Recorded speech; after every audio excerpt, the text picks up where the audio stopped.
And start streaming. We're live. Hi. Hello, hello, hello. So, you guys are right here. Whenever I'm reading the chat, it's going to be in this area. My working monitor is right here on the left. I'm right here. The birds are behind me. We're ready to have a little live stream. So, no one's here yet, which means I need to go blast this out on Twitter. I'm live. Editing Rad Art. I spelled editing wrong. EDITING RAD Art. Live editing Rad Art on YouTube. Come hang out. Tweet. Cool. That's up. Why is the thumbnail not changing? Open. Pop out chat. Chat's up here. Hi, guys. Ah, yeah, baby.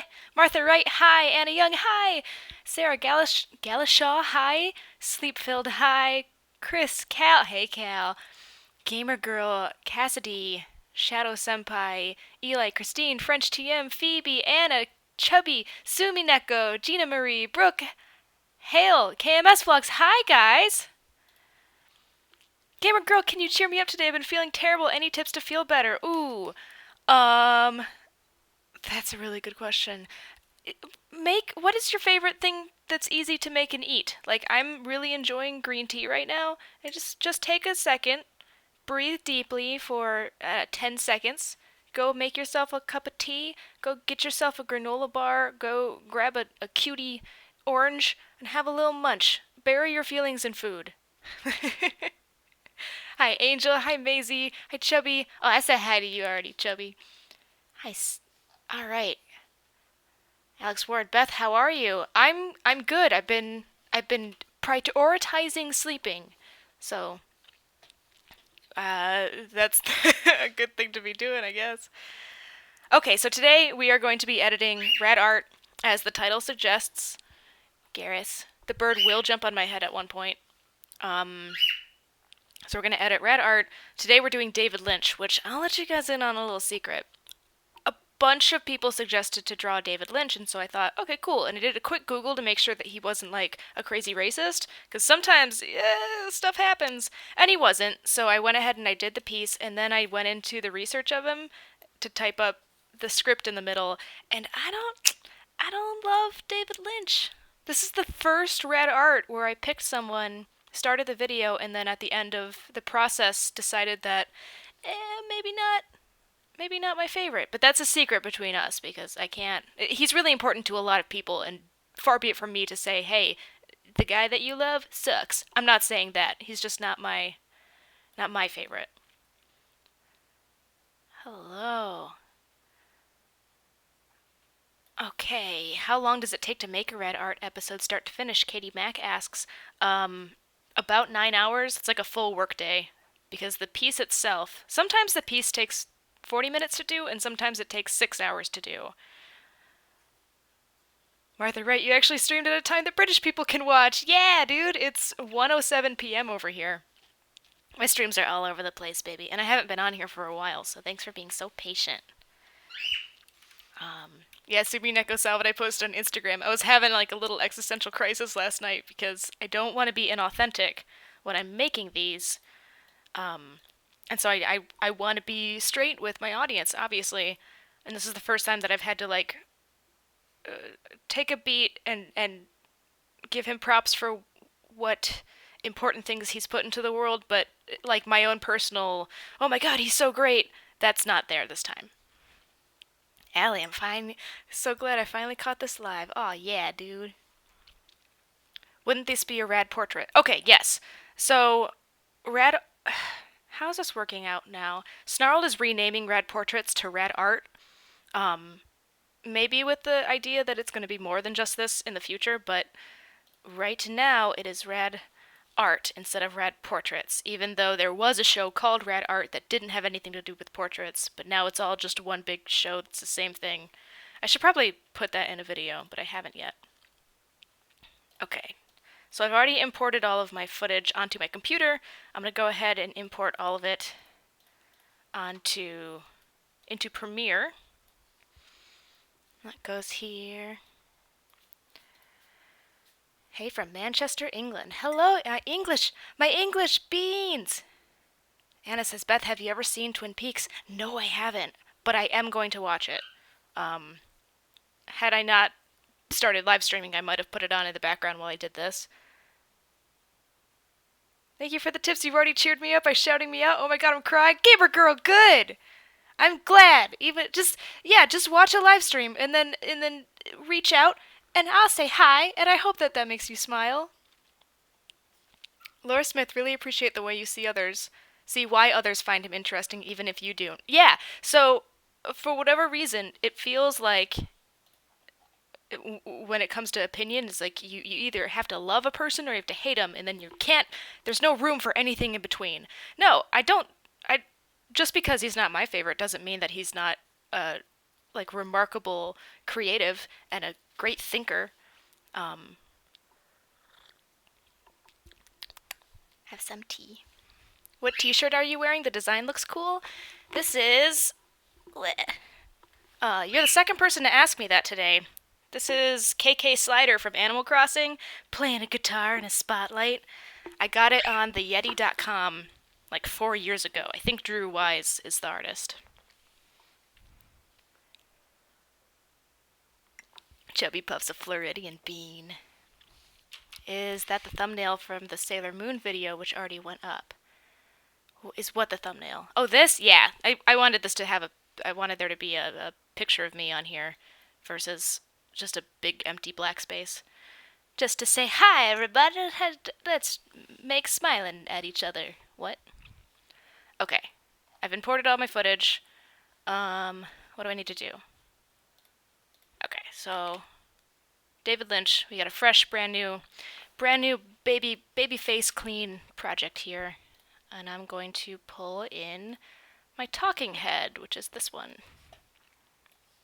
Let me know if any of the levels are off. I think my voice should be louder than the editing voice. But if not, Dead Meat's here? Hi, Dead Meat. Hi, James. Stevie Sabine, I've never been called a bean before. Yeah, bean came from, I do these coffee chats, and at the end I tell everyone to coffee bean themselves, and I call people human beings. So yeah, beans. And it stuck because a live chat decided they were going to be beans. This is much more interesting than homework. It's me on lunch break, editing Drunk Disney, and listening to you, you little bean. Oh, James, mer. The whole fam is here. It's me not on my lunch break. Who is that? Who's on Practical Folks? Gressel! Gressel helped me out last night because during my existential crisis of I don't think I like David Lynch and that is a bad thing, I started messaging Gressel to be like, am I okay? Is this... Am I the only person who feels this way? And he was like, no, Beth, it's okay. He's done really important, wonderful things, but he's also done things that other people... that are so-so. And I said, thank you. You're a wonderful person. Yeah, all the Jameses are here. We're all human beings. You don't like Lynch? What did you watch? I've seen Eraserhead. I watched it in college, in a class. Hold on, I gotta actually work for a second here. What am I trying to do? I get the audio. Okay. I need to go and change the audio effects in Audition. So we're going to flip over to Audition real quick so I can make the audio sound really good. So I watched Eraserhead, and I think that that's the only Lynchian thing that I've watched. But I've watched a bunch of, like, French New Wave film, New Wave cinema. And I personally feel like the French were doing Lynch before Lynch was doing Lynch. And so he gets all of this credit for something that was kind of already established. And then all of his, like, Eraserhead and a bunch of his other student films, as an art student, I saw that all the time. And as an art student who was not loved by other art students, I think a part of me is a little bitter towards David Lynch because he kind of embodies the art student in my brain. Hello, Arjar. Am I saying your name right? Arijr. Arjar.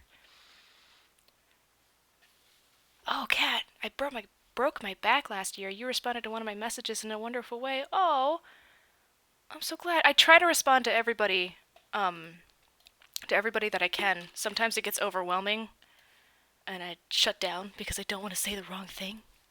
But I have to just say something. And so I'm really glad that helped you out. Nah. Hi, Julia. All right. So right now I'm going to go in. Snarled? Yeah.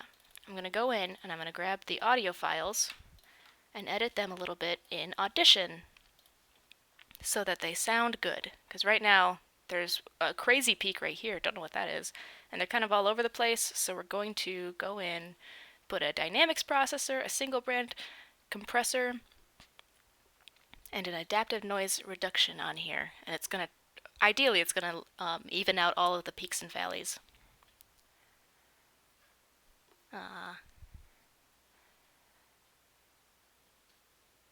Brandyland, I've heard you say other students didn't like you. How? What could they possibly not like about you?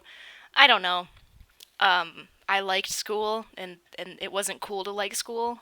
Truly, I think that that's what it boils down to. I was very like driven to get A's, and I loved my liberal arts classes, and that was not. People were not all about that. I think I was a Hermione Granger. I was a goody goody, and it wasn't cool. I didn't know how to be cool without getting straight A's. Okay, we're gonna beef this up by 4 because we want to get this to -7. What are these called?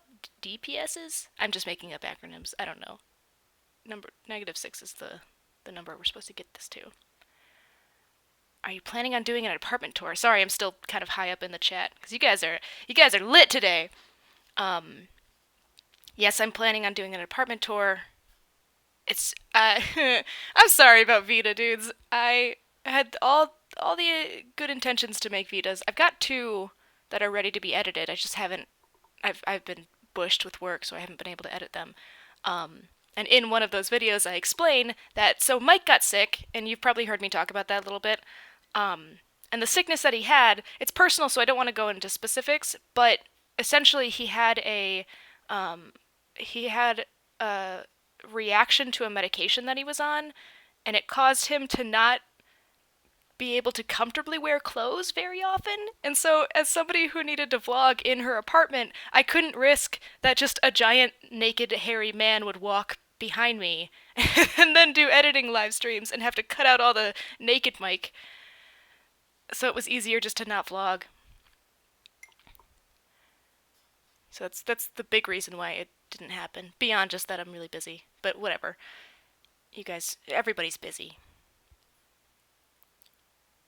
Sarah Galashaw, you inspired me to keep drawing when I wanted to quit. Now I just gotta work on drawing hands. I suck at drawing hands. Hands and faces are the hardest things to draw. I still have a lot of hard times. I have a lot of hard times drawing hands. But what's cool is that you have references right here. You can sit and just turn yourself and draw yourself for hours and get better and better and better. The result of which, though, means that every time I draw hands, they're always feminine and short-nailed because that's what my hand looks like. So every time I have to draw football hands, it doesn't work out. Gamer Girl doesn't understand a thing I'm saying. Is that because the audio's messed up, or are you talking about Audition? By the way, this is good. I should save this. Working slow, working slow. I get your notification at work, so I'm being a rebel and watching you on my phone. Ah. Mike is feeling much better. He's not fully healed yet, but he is able to wear clothes.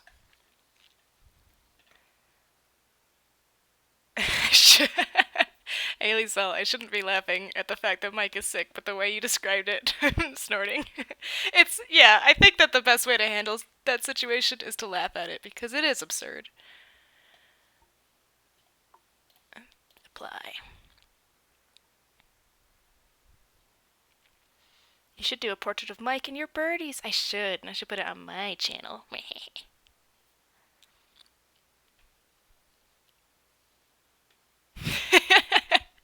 bet I love your videos and your personality reminds me of all your friends combined but better. That's funny. I remember when I was younger, I'd watch movies, and the way that movies are scripted, everybody is kind of like a stereotype of what we're used to. So, the girl next door is this kind of nice, pretty, unobtainable, but not a very deep character. The main character is always ambitious but flawed in some way, and her best friend or his best friend is like funny but socially awkward. And I'd watch these and be like, I want to be the best version of all of these characters. Like, I want to be a person without flaws. Obviously, that's not how life works, and I am quite a flawed human being. But there's a little tiny part of me that says, oh, I'm all of your friends but better. I have reached enlightenment. So silly. Maisie Brown, she hit the save button. We don't want what happened with Drip Drip. Rip Drip to happen again. No, we don't. Rip Drip was a sad day for all of us. I was working. It was a dark, stormy night. I was working in After Effects. I was animating a tiny piece of blood. A piece of blood? A drip of blood. Off of a letter. And then all of a sudden, everything fell apart. I know, Gare. My After Effects file crashed, and we were left wondering why. Oh, that's a great shot. Good face, Beth. Okay, I gotta turn this down a little bit for me, because it's very loud in my ears. That might have been too low.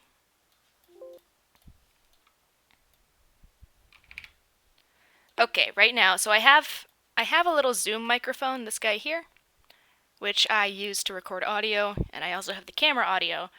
And right now I'm syncing up the Zoom audio, the Handycam. What is this called? Yeah, the Zoom Handy Recorder, H1 Handy Recorder. I'm syncing that audio up with the camera audio, and I can show you what it sounds like. That's solo. This is the camera audio. Hi, hello, my name is Beth, and this is Rad Art, a show where I... And this is the microphone. Hi, hello, my name is Beth, and this is Rad Art, a show where I pick some... Way better. So, it's synced.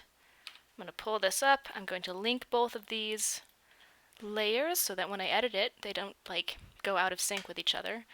Make them both the same color. Ba bing ba boom. Okay. Fun fact, I did all of my thumbnails in the beginning of this, so it's just me making faces at the camera. That's a good one.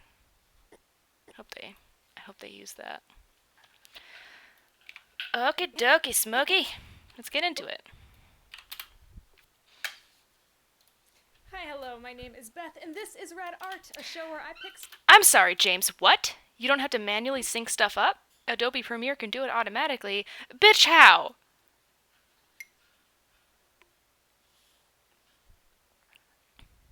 Oh, I know lunch is over. Come over and teach me later.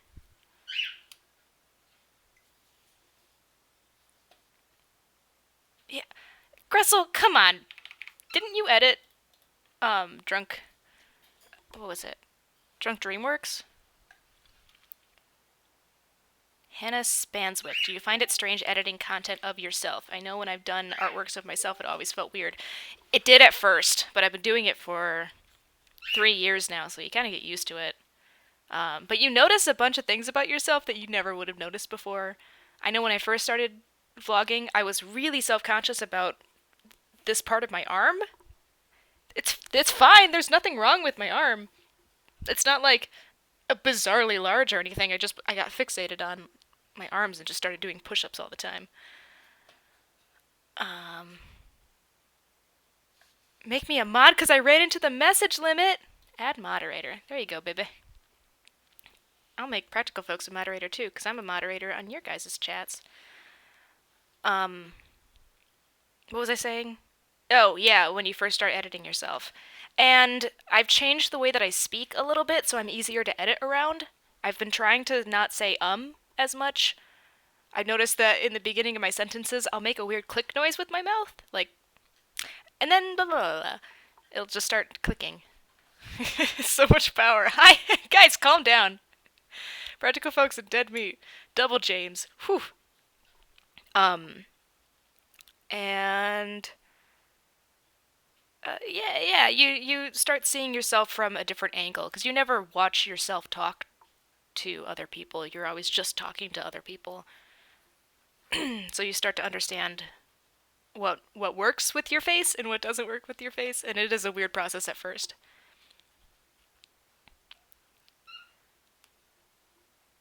Lauren Hughes, I've been a silent watcher of yours for about a year now. I think you're great. Aw, love from Nova Scotia. Nova Scotia, dang, girl. I'm a silent watcher on so many channels. Like, the channels that I have impacted my life in the most ways are the ones that I've never mentioned anything. Oh, there's a bird on my head now. Okay. You highlight the audio and the video clips of what you want to merge in the project. Right-click Merge Clips, like this. Under synchronization point, you select audio. Use audio timecode from click. Hit OK. Oh my god, James. Oh, you just saved me like 5 seconds, dude. If I've remembered to sync, otherwise you saved me a lot.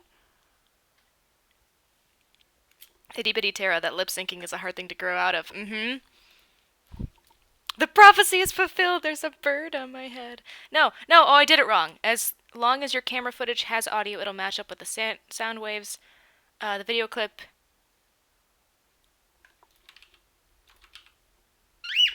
Okay, let's go back and do what James is saying. So I'm gonna click this. I'm gonna select both of these things. I'm gonna go to merge clips. I'm gonna go to use audio timecode from Zoom. Now, what are you talking about synchronization point? I can't click on any of this. Do it from the bin. Do it from the bin. Oh god, I'm being yelled at. I shut down. Don't yell at me. In the upper section, under synchronization point, you do the last button audio, but don't do it from the timeline. You want to do this in your bin. Oh, I don't want to do it in the bin. So this and this. Right click that, merge clips. Okay, I got it. What was he saying? Now I have to go back and find all of your instructions. You highlight the audio. Under synchronization point, you select audio. And hit OK and you're all good. Okay.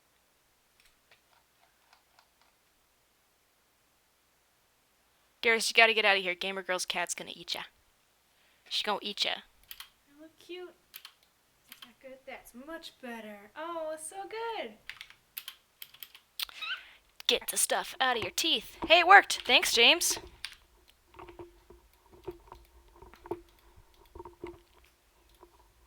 As you learn something new every day. You gonna go down here now? Are you done? Being crazy?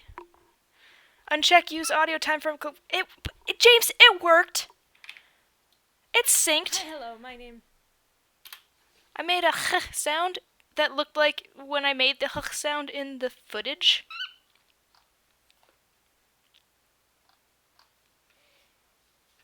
Hi, Allison. Thanks for being here for even just a couple of minutes. The dragons have come to worship you. Anna Young, Beth, thanks for showing me that Bake Off is on Netflix. Yeah, I started watching The Great British Bake Off, and I've been trying to get Mike to watch it, but he keeps laughing at me like, why? So, he's stupid. Hello, my name. At one point I go and get the bird. Okay, that's when I start.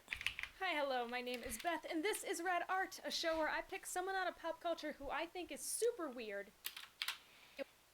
Tell you why I think they're super. Tell you why I think they're super weird. Tell you why I think they're. Tell you why I think they're super weird. And And then I have a bunch of options for this, and then I draw them apart because I keep sneezing. Sorry, I don't want to leave, but my internet is too slow. I promise I'll watch later. Also, Great British Bake Off is the best. Sorry, Dan Light, that your internet sucks. Get that Google Viper. What is the new Google internet called? Laser Vision? Google Lasers? That's not right. Oh God, no, Garrus, stop! No, Garrus, don't let them see my developer tools. Why is the live chat completely? Guys, the bird just. Ugh, the bird just stepped on the keyboard, and now everything is bad. Press F11 to exit full screen. How did you do this, Gare? Now my entire right monitor is just the chat. And I legitimately don't know how to fix this. Garrus, why? Why do you hate me? Oh, fixed it. F11. Google Fiber. Thank you, Kieran.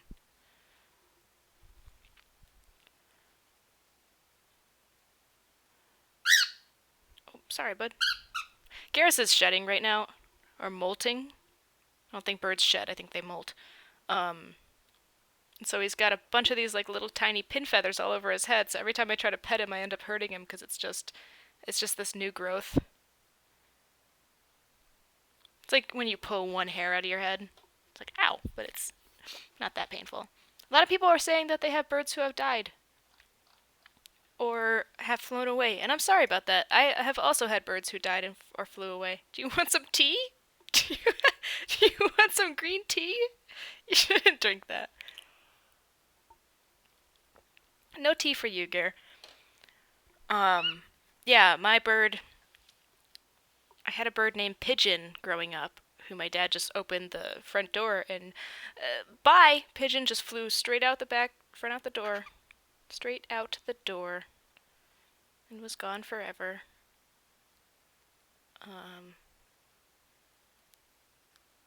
Yeah. They're lovely, but sometimes they can be hard to take care of. How old is Garrus? Garrus is 3? 4.5, maybe? I mean, 3.5, maybe? I got him about 6 months after I moved to Los Angeles, so. However. I'm sorry, buddy. I've been out here for 4 years, and so if I got him 6 months after that, he'd be like 3.5.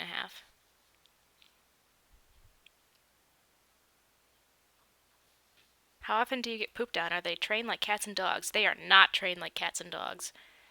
Sorry, Lauren. They'll poop on anything, anywhere, anytime, any place. They don't care. Some parrots you can teach. Just the me machine. Heyo, what's the hap on your Insta story? Can you be more specific? Are you talking about me being like, I don't actually like David Lynch? Because what happened is I took suggestions, I did the drawing, and then I did research for David Lynch. And I talked about this in the beginning of the stream, but I'll go over it real quick. I ended up realizing that I'm personally not a big fan of David Lynch. I respect his impact on medium and how he changed the course of how people watch television. All of that's important, but for me personally, David Lynch isn't my favorite. And I was like, this is the first time I've ever done a Rad Art where I didn't feel that the person. Oh my god, I'm sorry. I didn't feel that the person I was doing was awesome. So that's my Instagram story was me being like, oh no, what do I do?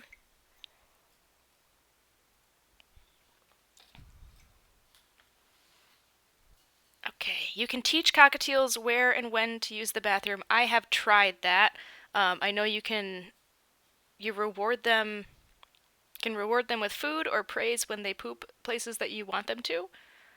And I've had cockatiels in the past that were really good about that. Like they would poop before I picked them up, or I would put them over their cage on my finger and they'd poop over the cage. Mr. Biggs is a good cockatiel. But I've noticed with these two, they're just a little dumber than most. And Garrus is pretty good about not pooping on me. But mostly I just had to be aware and read their body language. And if they're about to go, I'll just pick them up and put them up someplace where they can. Okay, let's get into this. And I try a different technique pretty much every time. Sometimes not, but pretty much though. That's an option. And then I try out a different. I'm gonna sneeze. I'm gonna sneeze. Ready? Hey, and then I try a different technique out with them every time, and then I draw them. That's an option, and then I sneeze again. Hey, and then I draw them, and I try a different technique just about every single time. I might like that one the most. And then I draw them, and So which one do we like the best? Why I think they're super weird. And then I draw them, and I try a different technique pretty much every time. Sometimes not, but pretty much though. I'm gonna sneeze. I like the sneeze better, so I'll take that off. Oh, something wrong with James's technique here is that the footage doesn't link together after you're done with it. I'm gonna sneeze. I'm gonna sneeze. Ready? Hey, and then I try a different technique out with them every time, and then I draw them. Hey, and then I draw them, and I try a different technique just about every single time. I think I like this one. Alright, let's play this. By the way, this is a little technique that I use in my editing where I'll overlap my clips, visuals and audios. Visuals and audios. So that the footage from the last cut stays over top of the audio from the next cut. And I like how that looks. Real quick, gonna jump back into the Sailor Moon edit and pull my opening music from that and throw it down right here. So now we have the music that opens every one of these. Also, Pidge is on my shoulder now. I've got double birds. I don't have enough blesses for sneezes. You're gonna hear the sneezes over and over and over, guys. Dax, your mom just caught you watching and you're supposed to be asleep? What time is it for you? Also, go to sleep if your mom's gonna get you in trouble.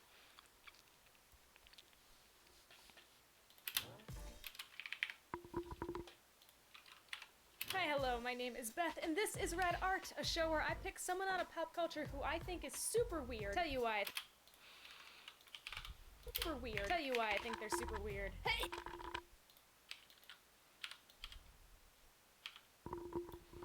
It's super weird.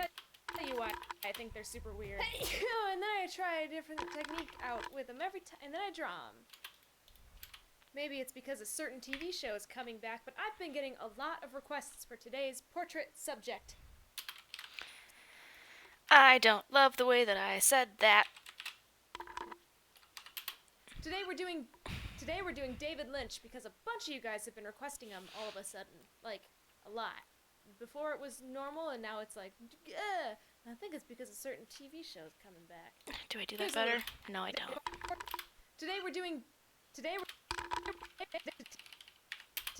David Lynch because a bunch of you guys have been requesting him all of a sudden, like a lot.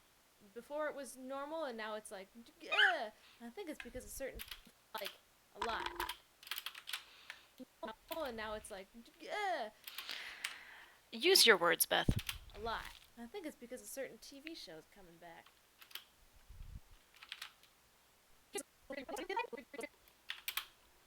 Here's a little preview of what this turned out looking like, and if you stick around, I can show you how I put it together.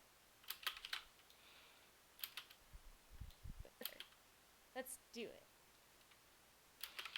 Okay, I might leave that in. I'm going to color it yellow to remind myself that it's one I can cut if I want to, and then here's the outro. Like this video if you liked it. Like this video if you Which I got in almost one whole take. I was really proud of. like this video if you liked it. Subscribe to Snarled if you haven't already. If you want to see more of me, I have a personal channel called Beth Be Rad. I also have a gaming channel called Fresh Plays. Links in the description down below. As always, leave me a comment with what you want. And I messed it up. As always, leave me a comment with who you want me to draw for the next Rad Art, and I'll see you guys next time. I love you very much. Bye. Please be 20 seconds. Outros need to be 20 seconds. This is... Let's take this down to 50.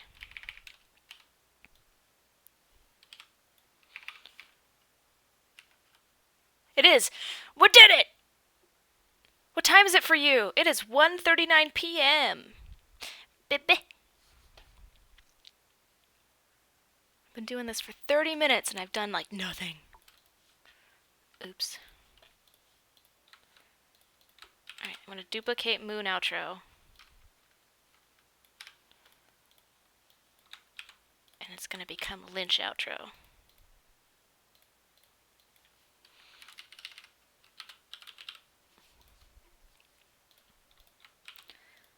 Ow! I have to trim the bird's nails. Pidge just climbed down my arm and it hurt. Like this. Now this... I don't normally do color balance in the beginning, but I'm using this from the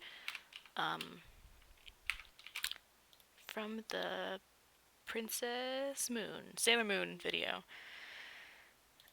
And it's already here, so we might as well start doodling around with it.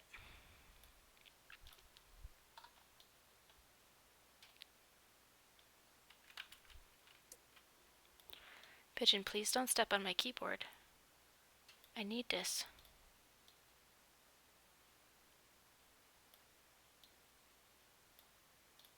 Or should I take it back? I don't want to do this right now.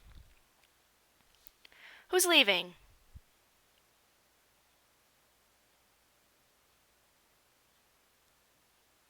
I missed it.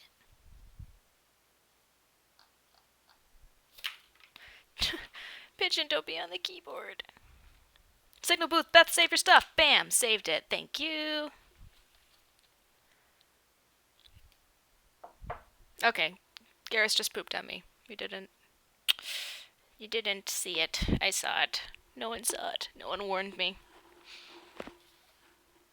I don't have any tissues by me right now.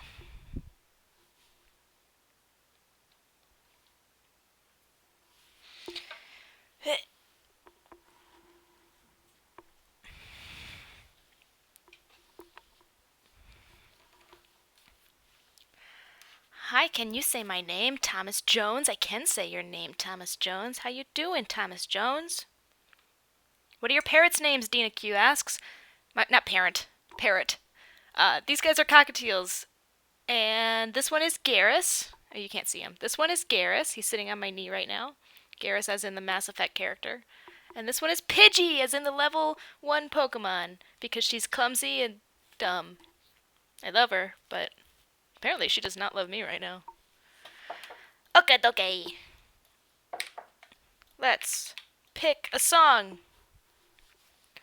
A David Lynch song. Do I have creepy music? Audio.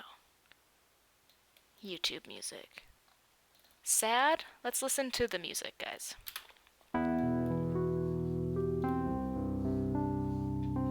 No. Too sad. I want like eerie more than sad, but I think I don't have an eerie catalog here, so.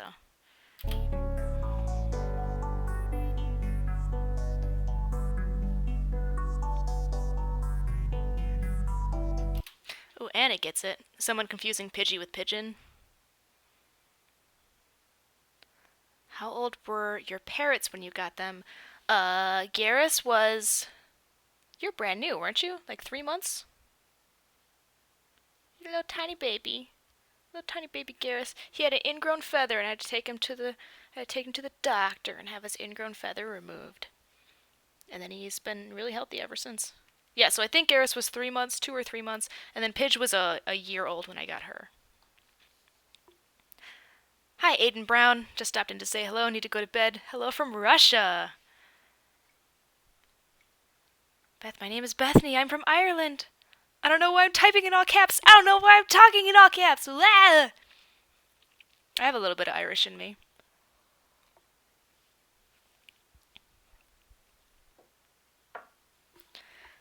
How old was I when I got my first pet? I had a dog when I was 3. Obviously, it wasn't my dog, it was the family dog. But I grew up with a lot of pets. My dad had a ton of animals when he was growing up. This song might work. Yeah, my dad had a lot of animals when he was growing up. And so it was kind of natural for me to also have a lot of animals. So we had everything from iguanas to chameleons, birds, dogs, cats. I had a rabbit at one point. Turtles. The dog was cool. He would pick up the turtle in his mouth and take him outside and just put him in the grass and sit and watch him. They're always really gentle. It's shocking to me how many different species of animals that we had that should have hurt each other or killed each other and never did.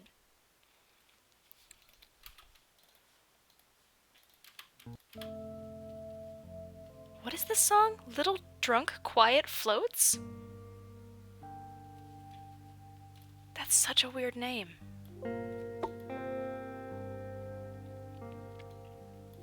Do you always take the birdies out when you edit? If I'm in the office, they're out of their cage. Birds are really, really needy animals, and they're really not happy unless they are literally on you 24/7. So when I'm in the office, I let them kind of have free roam, and free roam just means they're either on their cage or they're on me.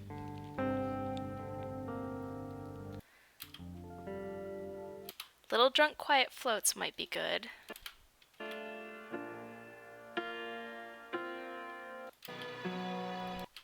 No. No. Julia, stop! She just stapled her finger. Stop doing that. Are you okay? Have the birds ever bit me? Bethany59 asks. Yes, all the time.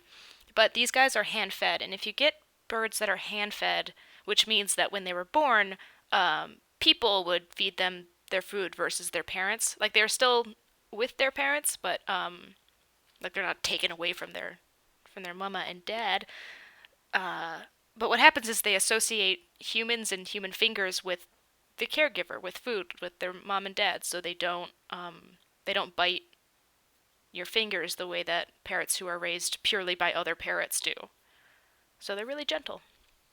And as long as you respect what they want, they won't get meaner. Because if they bite and it doesn't hurt, and then you keep doing the thing that makes them want to bite you, they're going to be like, oh, my biting isn't working, I should bite harder, and you'll inadvertently teach your bird to be more aggressive.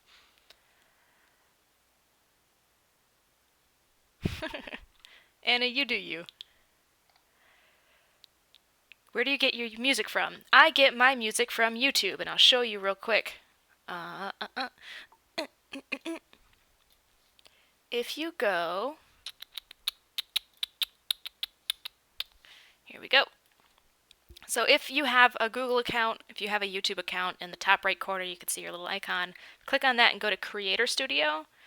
It'll take you here to your Creator Studio, and on the bottom there's a panel called Create, and then Audio Library, and here is all of the music that I use and that all of your favorite YouTubers use, unless they have specific tie-ins with other companies.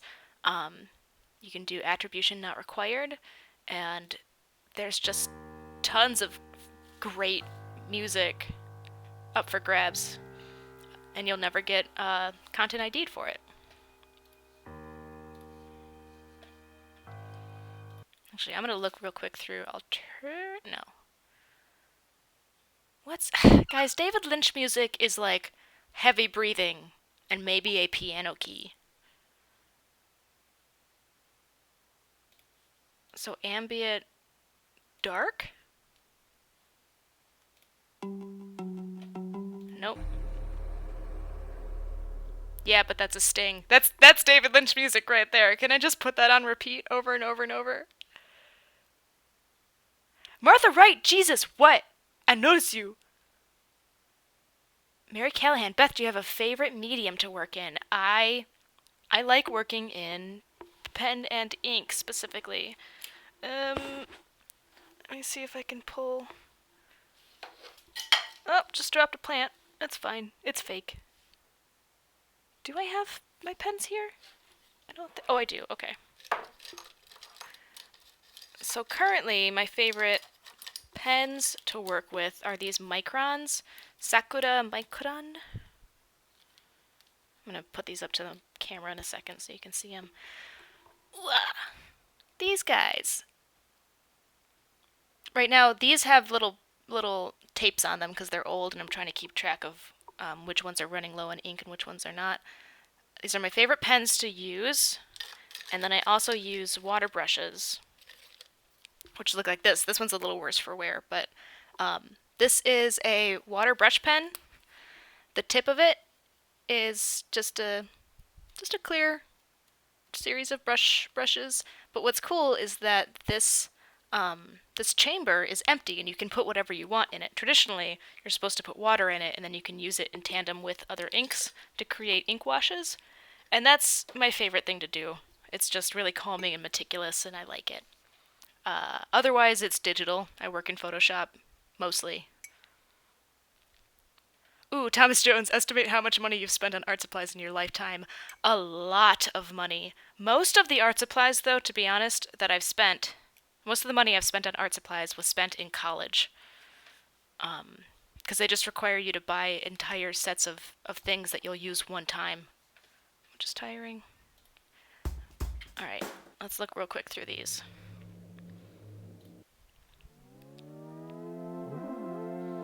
I love Otis McDonald music. I might just download this for the future.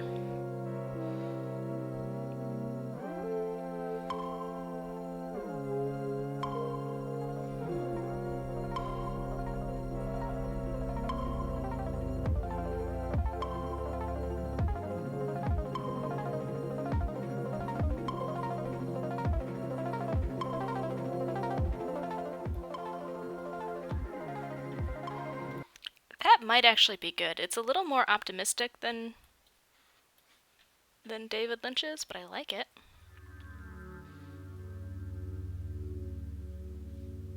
That might be really good too.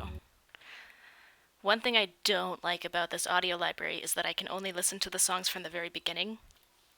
So I have to download them. Ding, ding, ding, ding, ding.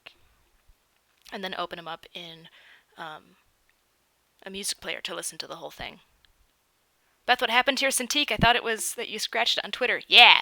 So I had a concept art that I was supposed to be doing for the last 3 days, and I did it for the last 3 days, and then I passed out at 4:30 in the morning 2 nights ago.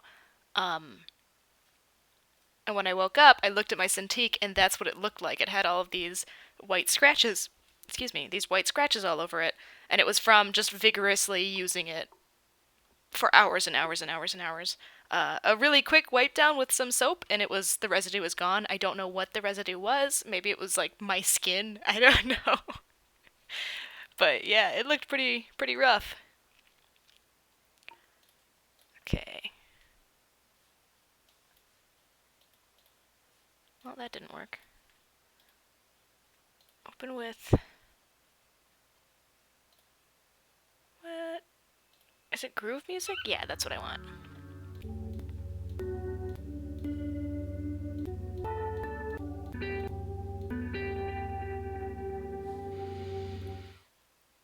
I'm gonna try that song. Oh, man, I accidentally made a default thing that I don't want to be the default.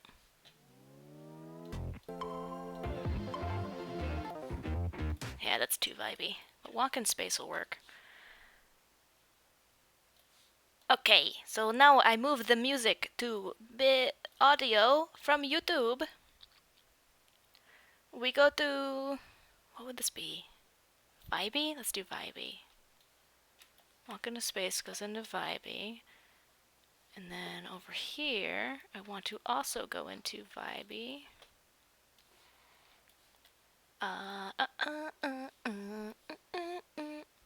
You like it zoom. Where are my clothes? What are these songs? I just added a bunch of new things to my library, so I'm not super familiar with all of them.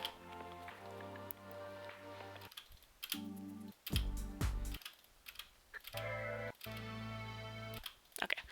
We'll do Walk into Space, and if I don't like it, because it doesn't have any variant, there's no variation in this song, so it might be boring to listen to, and if it's boring, I will not I'll not work with it. I think is super weird. Tell you why I think they're super weird. And then I try a different technique out with them every time, and then I draw them. Maybe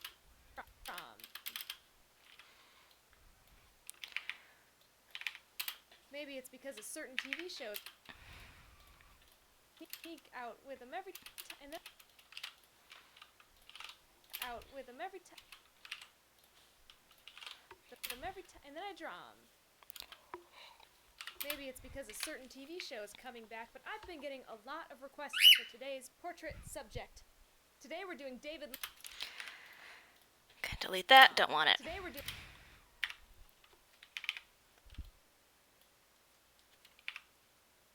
Should I start the creepy music now? Yeah. Today we're doing. Today we're doing David Lynch because a bunch of you. Negative 10. Wah.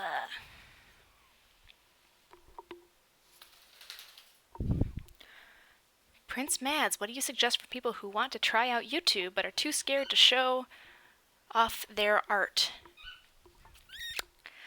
Fear will only hold you back. The worst thing that could happen is someone says that it's bad. Will you die? Will that stop you? I would say chase your fear. Do what scares you. If you're scared of having a YouTube channel but you want to do it, do it. And it will be tough at first because we're all bad when we start something brand new. But what's nice is that when you start a YouTube channel, you don't have an audience yet. And so there's no one there to ridicule you. And the people who are there are people who love you. It's your family members and your friends who want to support you. And that feeds your soul in a really lovely way, and it encourages you, if you like it, to continue doing it, and the more you do it, the better you'll get.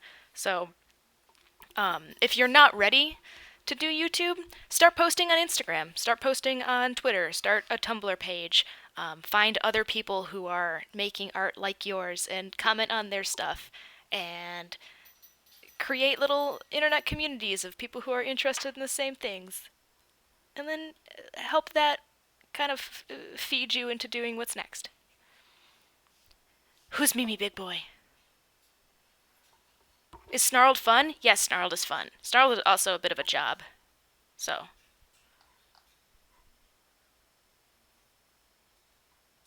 Okay. Today we're doing David Lynch because a bunch of you guys have been requesting it. I need to write David Lynch as an asset. Gonna use an existing asset and change it. This font is really lovely, but it also kind of sucks to edit.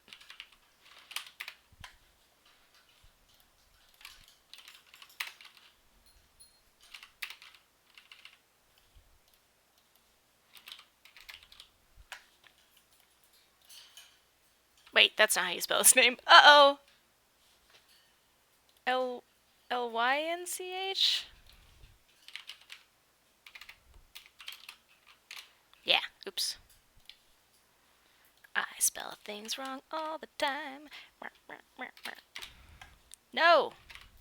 No!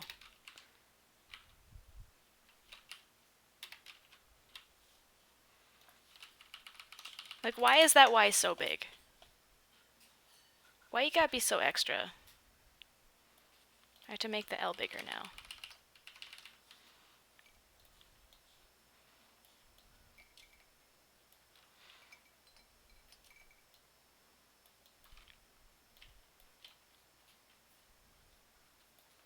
Maybe I don't need to make the L bigger. Maybe the L needs to be smaller. I wish I didn't care about design, and then I would be able to edit this stuff so much faster. But no, I have to give so much extra to my process. But that's what makes you you, Beth. This is a good thing. This will feed your brand.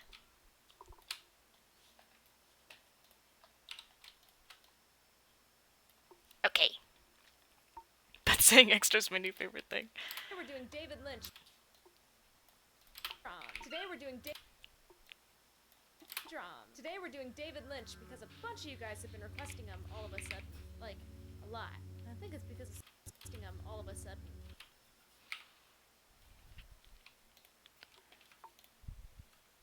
Oops. Requesting him all of a sudden. I think it's because... Dina Q, what's up? Could you fit the David between the L and H of Lynch? I could, but I've already established a trend of having the first name and the first name and the second name, the first name and the last name to be the same size, and this would feel kind of out of place.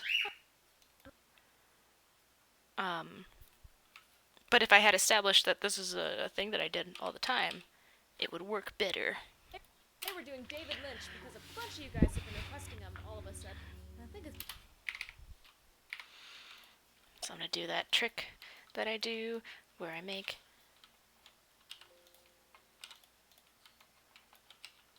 You know what? I'm not going to use this music yet. We're going to go ahead and use the Otis McDonald music, the intro music, more because that music is just so bad.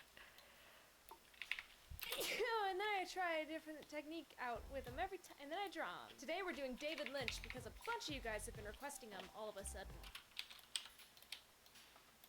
I think it's because of certain TV shows.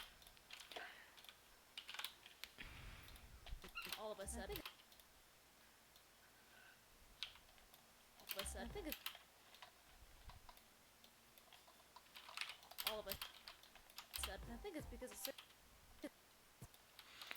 Editing, nitpicking. I think it's because of certain TV shows coming back. Turn the music off right here. Pidgey is currently trying to destroy my mouse. TV shows coming back. TV shows coming back.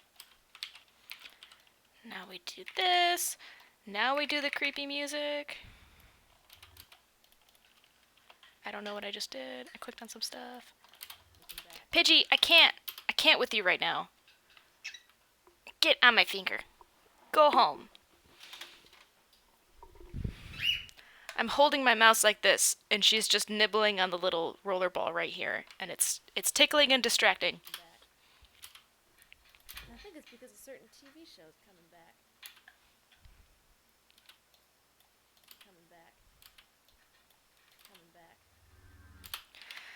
Now, oh, sorry, microphone. Now we tease the final piece, which is the first time that you guys will see the final piece.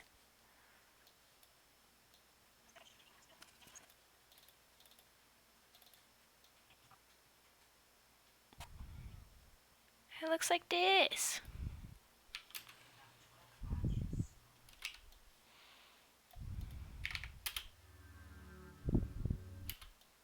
Here's a little preview of what this turned out looking like, and if you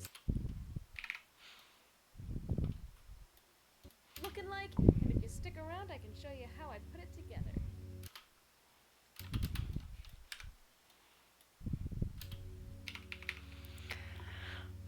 Guys, do we like this song?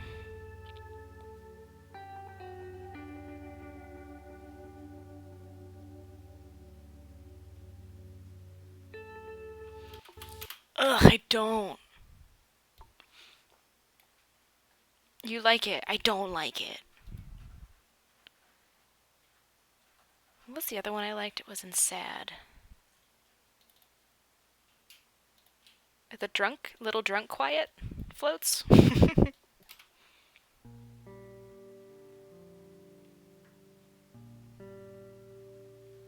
Sounds a tad sad. Yeah, I agree, guys. Oh, my mom's here! Say hi to Dana Radloff, guys. It's my mama.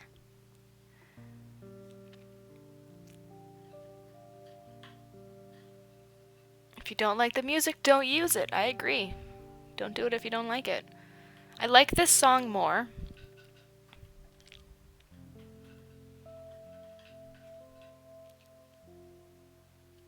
I love this song. It goes with the chill colors. Okay, Bookmaster's into this one. No, it's too chill. Alright. Toast is no good. Well, Toast is great, but Toast thinks this song is no good.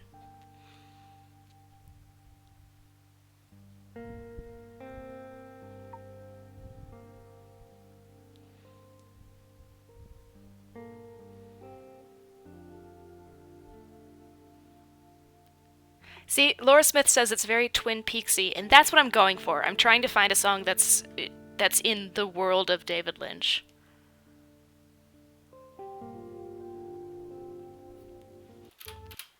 Um, yeah, let's go with this one for now. And if we all decide that it's so, then we'll find something else. Certain TV shows coming back. Here's a Think. coming back.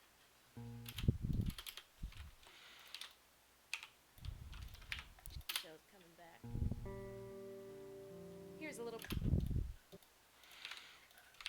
Yeah, there's a mouth sound. I didn't like that. Here's a little preview of what this coming back. Here's a little preview of what this turned out looking like, and if you stick around, I can show you how I put it together. Oh, that timed out good. Timed out well.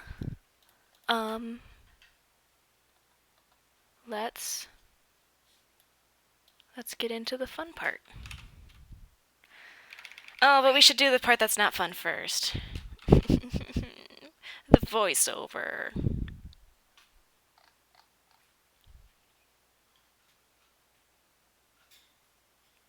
Yeah, Cal's right. Twin Peaks is Oh, excuse me. I did a little burp there. Twin Peaks is coming back next month in May, like May 21st is the premiere date. Was this filmed today? This was filmed yesterday, and yes, I'm still wearing the same shirt. Did I sleep in this shirt? I did. Freelance life. High five. Yeah.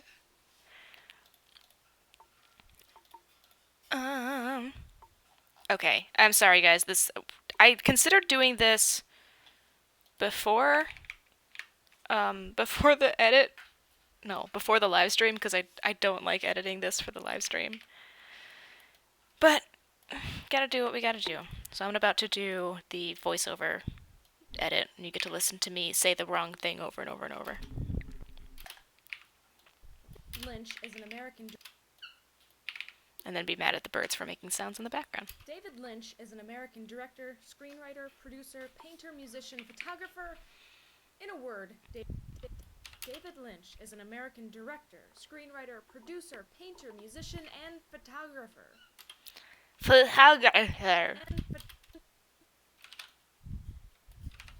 Musician and photographer. In a word, I have a problem with the letter G. Mama Beth is so cute. Yeah, she is. What's she saying? Thank you all for watching my lovely daughter. Mama Beth is the most supportive mama I could ever ask for. Bookmaster, speaking of not fun, I have to go. In England, it's 10. Trying to be healthy. Go be healthy. I don't know what that means. Maybe get out of bed? Maybe eat a salad. Maybe go for a run. Whichever one. All of those is positive and good. My mom is a cool human. Oh, that's a good question. Itty Bitty Tara asks my mother, were you nervous when Beth decided to go freelance? photographer. In a word, David Lynch is an artist. Born in Missoula, Montana in 1946. Lynch spent his childhood. Lynch spent his childhood traveling My mom says, it's so easy to support a cuckoo nut like you, Beth. the United States. Lynch spent his childhood traveling the United States. Why did I just stutter on that? Traveling the United States. He had a keen interest. He had a keen interest in being an artist when he was young, but didn't see it as a realistic career option. However, his attitude changed when he met his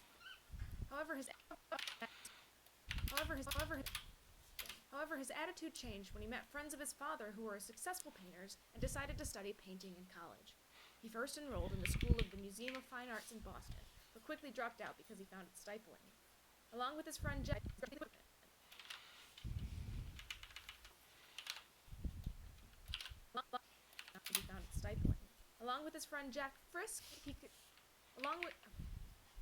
Okay.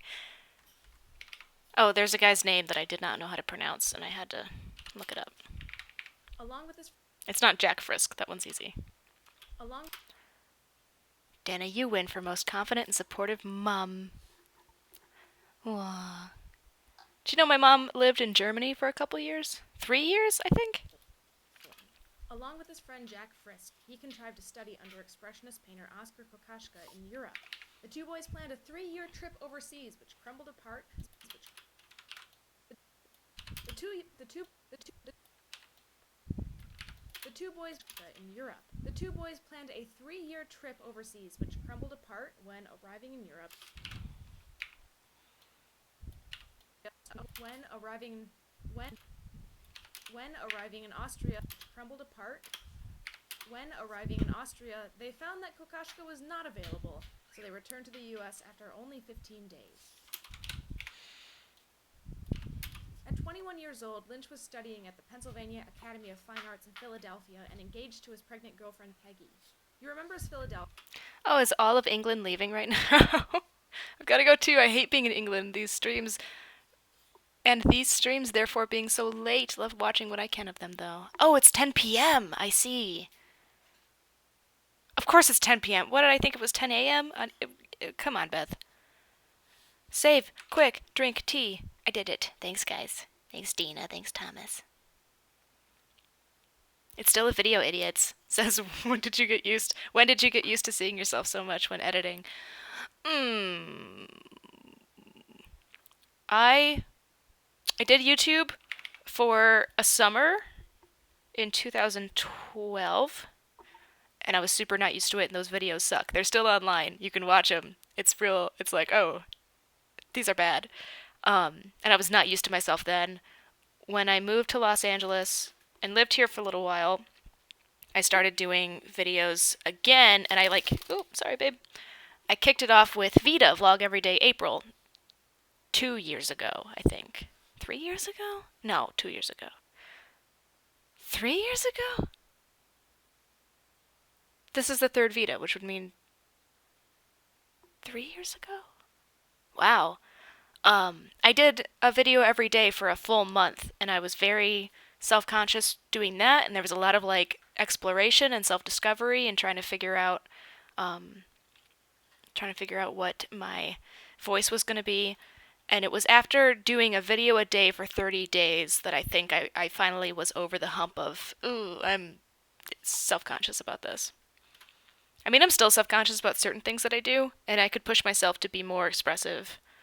But I'm always trying to walk that balance between being entertaining and being authentic, because I don't want to be inauthentic. I don't want to be like, "Hi guys, what's up? Let's do a stream," because that's just not me, and I don't want to keep that up and expect people to, and have people expect that I'm going to be like that all the time.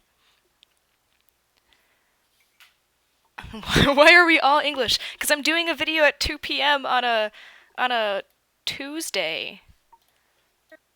And so everyone in America is at school or at work. To study under expressionist painter Oskar Kokoschka in Europe. The two boys planned a 3-year trip overseas, which crumbled apart. When arriving in Austria, they found that Kokoschka was not available, so they returned to the U.S. after only 15 days. At 21 years old, Lynch was studying at the Pennsylvania Academy of Fine Arts in Philadelphia and engaged to his pregnant girlfriend, Peggy. He remembers Philadelphia as a dangerous place that fueled his creativity. It was full of violence, hate, and filth, and a far cry from his idyllic hate and filth, and a far cry from his idyllic child, from his idyllic child, and a far cry from his idyllic. Ugh, that's not a good edit. And a far cry from his idyllic childhood. Whatever. But the industrial ruins.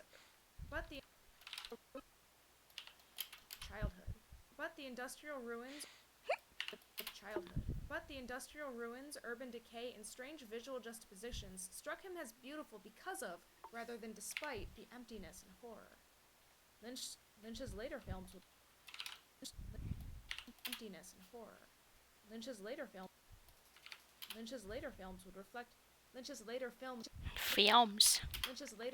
reflect this, depicting a bipolar heaven and hell vision of America. Don't know if I want to keep that in. Gonna label it with a mango. Lynch primarily studied painting, but he ultimately studied. That was Pidgey throwing pasta noodles down in our cage. Lynch primarily studied painting, but he. Oh, hi. Beth, what's your favorite musical?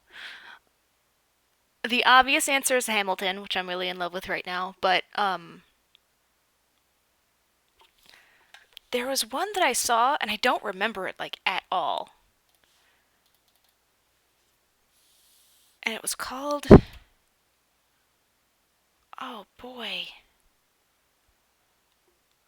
I saw it in 2009, like almost 10 years ago.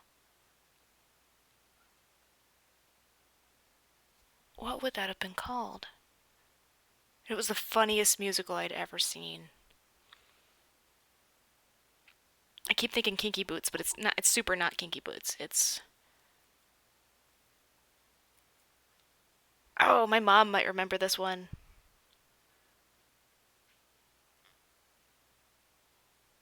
Shoot, I can't remember the name of this. I can't even remember what happened in it. It might have been like a murder mystery. Let's see, comedy, musical, murder, mystery, 2009.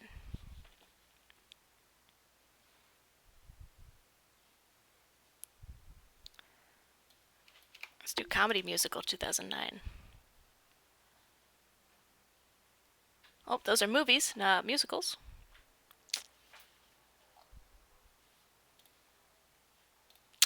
I don't remember what it is.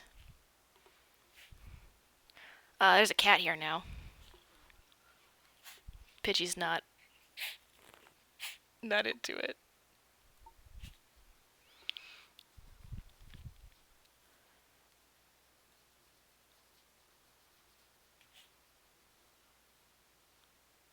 I just came and I hear it's not Kinky Boots. My favorite musical. I obviously it can't be my favorite musical if I can't remember the name of it. Um, but it was some kind of like the invisible teacher. I don't remember what it was. This is gonna bother me for like a long time. Okay, Rick, go lay down someplace. Don't be in front of me. He's started developing a habit of just like sitting down in front of me while I'm working. He's never been that kind of cat. But now he's that kind of cat. Title of Show was a good musical. Wait, are you mocking me or is that an actual musical? Title of Show.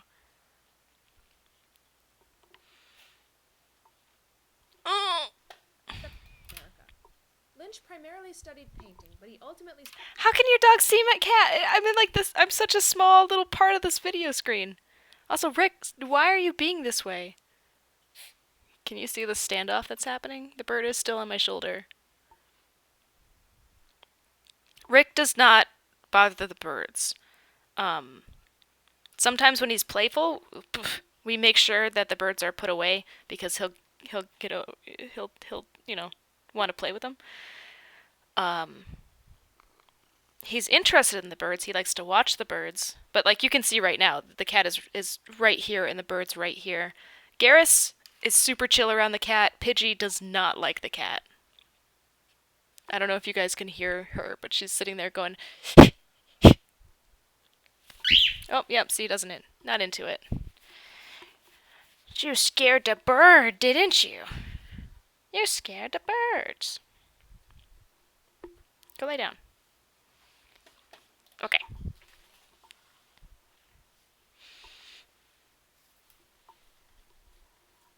Panic bird. Lynch primarily studied painting, but he ultimately started utilizing a bunch of different mediums. It was after experimenting with short films that the American film. Different mediums. It was after experimenting with short films that the American Film Institute granted him $7,200 to make a short, The Grandmother. Finding a knack for film, Lynch moved his family to Los Angeles, where he started studying filmmaking. Finding a knack for mediums. It was after experimenting with short films that the American Film Institute granted him $7,200 to make a short, The Grandmother. Finding a knack for film, Lynch moved his family to Los Angeles, where he started studying filmmaking. Finding a knack for it. Finding a knack for it. Finding a knack for it, Lynch moved his family to Los Angeles, where he started studying filmmaking at the AFI Conservatory, and it was there that he made Eraserhead. And it was there that he made Eraserhead. And it was there that he made Eraserhead. That movie is a trip, and there are tons of that movie is a trip, and there are tons of interpretations surrounding it, none of which Lynch will confirm nor deny. He does, however, refer to it as My Philadelphia Story, and if Philadelphia is anything like that movie, remind me to stay in LA. Eraserhead was both praised and ignored by critics, but it became one of the most important cult films of the 70s, beloved by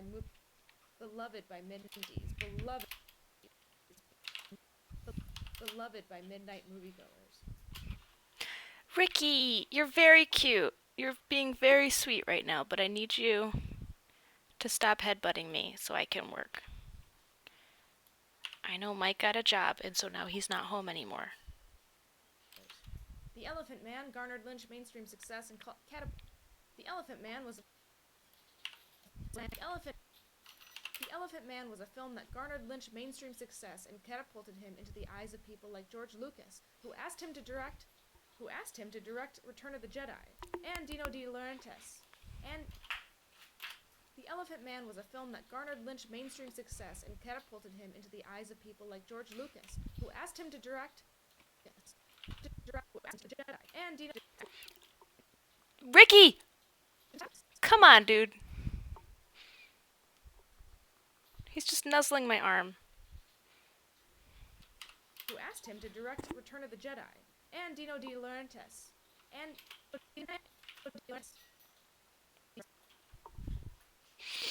Oh yeah! I gotcha!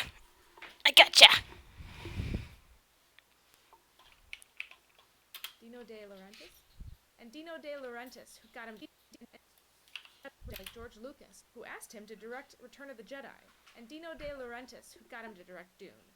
Unfortunately, Dune was a flop. Oh, Anna. Oh, by the way, Beth, I meant to tell this to Mike, but he stopped checking his tweets. That boy is so silly. He wants like a bunch of followers, but he doesn't want to use social media. So he's always like grumpy about how I talk to people on Twitter all the time, and he's like, no one talks to me. I'm like, Mike, you never use Twitter. Reichung, what did I miss? Just got on. Hi, Beth. You're missing the most boring part. I'm editing the VO section of this video. Also, this cat won't leave me alone. And now there's hair everywhere. Films of the 70s, beloved by midnight moviegoers. Oh yeah, the mouse I sent Mike wasn't a mouse. I used her 2015 Vita as reference, and he had 2 cats back then. Yeah, that's Jasmine. Mike has 2 cats. This is one of them. And the other one is Jasmine, who lives with his parents now. Because we did not trust that cat with the birds. It's a very high stress cat. High anxiety. Beloved by who asked him to direct Return of the Jedi, and Dino De Laurentiis, who got him to direct Dune. Dune was a flop. Dune was a flop. One thing that stood out in his career is that Lynch's vision only seems to work when he's untethered. When given complete creativity. Everyone keeps asking me if I play instruments. I do. I played cello for 8 years. I played piano for a little while. I kind of lost that ability, though. If I tried to pick it back up, I probably could. Right now, I play ukulele. So yes, I am into music. I play some music. Get out of here. Play a little bit of cat butt. One thing that stood out in his career is that Lynch's vision only seems to work when he's untethered. When given complete creative control, Lynch creates work that haunts his audience, regardless if they like it or not. Oh, he does know, Anna. He told us the other day we were recording for Fresh Plays, and he was like, oh, by the way, this is not a mouse, this is Jasmine. I wasn't sure what happened to her, so I didn't push the subject. Yeah, she's alive and well. She's, like I said, living with Mike's parents, and she's much, much happier there. Jasmine and Ricky did not get along, as much as Mike will tell you that they did. They didn't. And now she's a 1-cat household. She's got she can go outside and hang out. She lives in Arizona now. It's like way better. Beth, what are your favorite bands? Music's always tough for me. I love music. Obviously, I play music, and yeah. But as far as bands go, I've always been insecure about that question because I feel like if I say the wrong thing, I alienate and turn people off from talking to me because I don't like the right kind of music. So, what's my favorite band? I listen to so many podcasts. I'm always listening to podcasts and not music. I guess. Oh no, dude. Maybe Walk Off the Earth. I put Dodie Clark's videos on repeat and I listen to her do covers and her original songs. I like um I like singer-songwriter types and alternative rock. Yes, Julia Minna. Beth, can you please explain to me how a P.O. Box works and what is the info for our P.O. Box? I have a P.O. Box now. I haven't announced this yet. It's kind of been like out in the ether on different channels and whatnot. But yes, I have a P.O. Box. One of those Vitas is the announcement video. I just haven't fucking edited it yet. And P.O. Boxes, they work the exact same way as an address. The reason why people get P.O. boxes is because they might not necessarily want to put their personal address out for any Yahoo to know. So we get P.O. boxes that protect where we live, but also allow people to send us mail. So yeah, I have a P.O. box now. It's in the other room. I'm gonna go ahead and get it. I'll put it in the description. I'll be right back.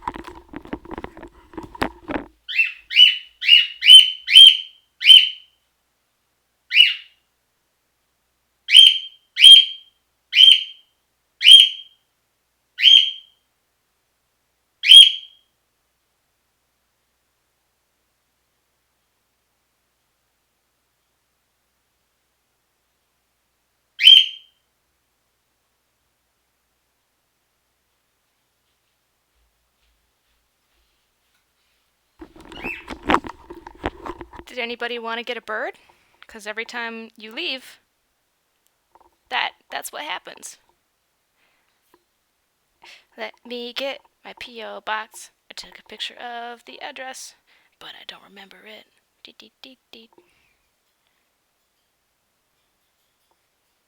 Oh shoot, guys. I was unprepared for this. Maybe it's here?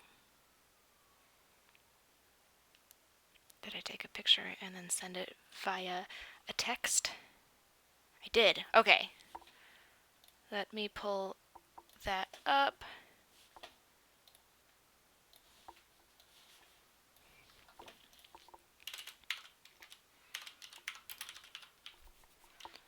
I'm putting the P.O. box in the description of this video. It is 14070 Ventura Boulevard, P.O. Box 411, Sherman Oaks, California 91423. Bink! Now I gotta set all my stuff back up. Yeah, guys. Hi, Juliana Parichewy. Welcome to the stream for the first time. I'm sorry that you're joining us during the most boring part, which is me editing the VO. It has no visuals to it. That stood out in his career is that Lynch's vision only seems to work when he's untethered. When given complete creative control, Lynch creates work that haunts his audience, regardless of if they like it or not. Regardless of if they like it or not. When put on a Fudge Nuggets, what do you want? I used to have a bird. Is that the comment?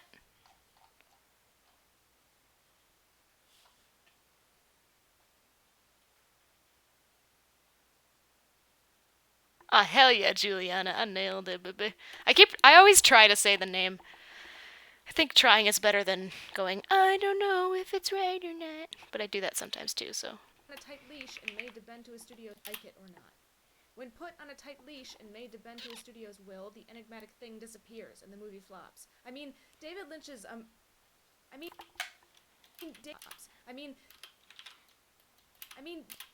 David Lynch flops.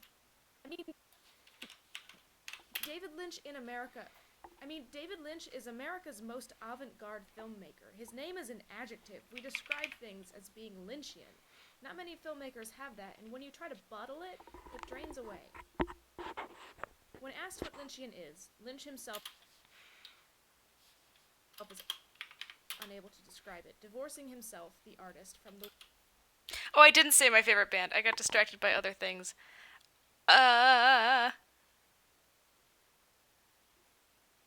Shoo. What's my favorite band? I really like Melanie Martinez. I like Paramore. I like, Dodie Clark I've been listening to. Walk Off the Earth, which is another YouTube group. There's like specific songs that I get really into, but the band themselves I'm not necessarily real into. I think Brandon Urie is great. Work in letting us glean what's Lynchian for ourselves. When it comes to being an artist in the modern world, Lynch says, forget... There it is, Fudge Nuggets. Beth, you're relatable. I play the cello, piano, ukulele, and guitar. I go to art school, and I used to have birds. I also love Dodie and alternative rock. Oh, we're the same person, though. I tried to play guitar. I can't. My hands are too tiny. I'm bad at it. Being the best at anything. That's the fruit of the action. And if you do the work for the doing, not the fruit of the action. And you do the work for the doing, not the fruit. Bastile's good. I had a friend who used to show me music like way before it got popular. He had this amazing ability to predict what was gonna go big. Like he showed me Sam Smith before Sam Smith became a knockout. That's another artist I really love. He showed me James Blake, whose Retrograde is such a good song. And and Bastille he showed me. And Colors specifically, I really like that song. Not the fruit. What program would you use for drawing cartoons? I would really love to start doing stuff like that, but I have no idea where to start. Any advice? Like animation? Because draw cartoons with a pencil and a piece of paper. Like that is the best tool, hands down. Pencil, paper.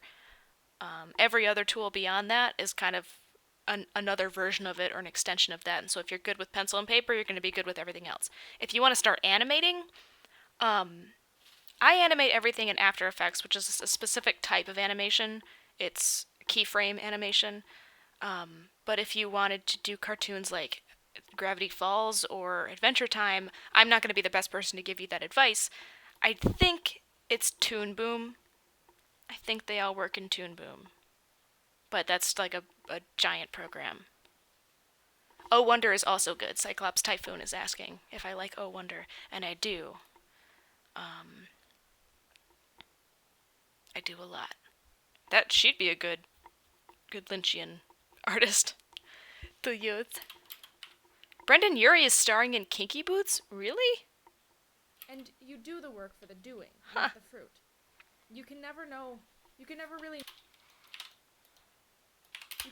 know how it's going to turn out in the world, but you can never really know how it's going to turn out in the world. But you know if Why I cannot talk right here. But you know if you enjoy doing it. So if you don't enjoy the doing, then do something else. I could go on to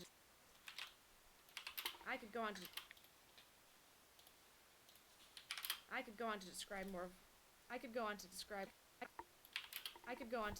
more of what he made. Blue Velvet, Mulholland Drive, Wild at Heart. Twin Peaks forever changed the television landscape for the weirder, and its revival debuts. Wild at Heart. Twin Peach. Twin Peach. Mulholland Drive, Wild at Heart.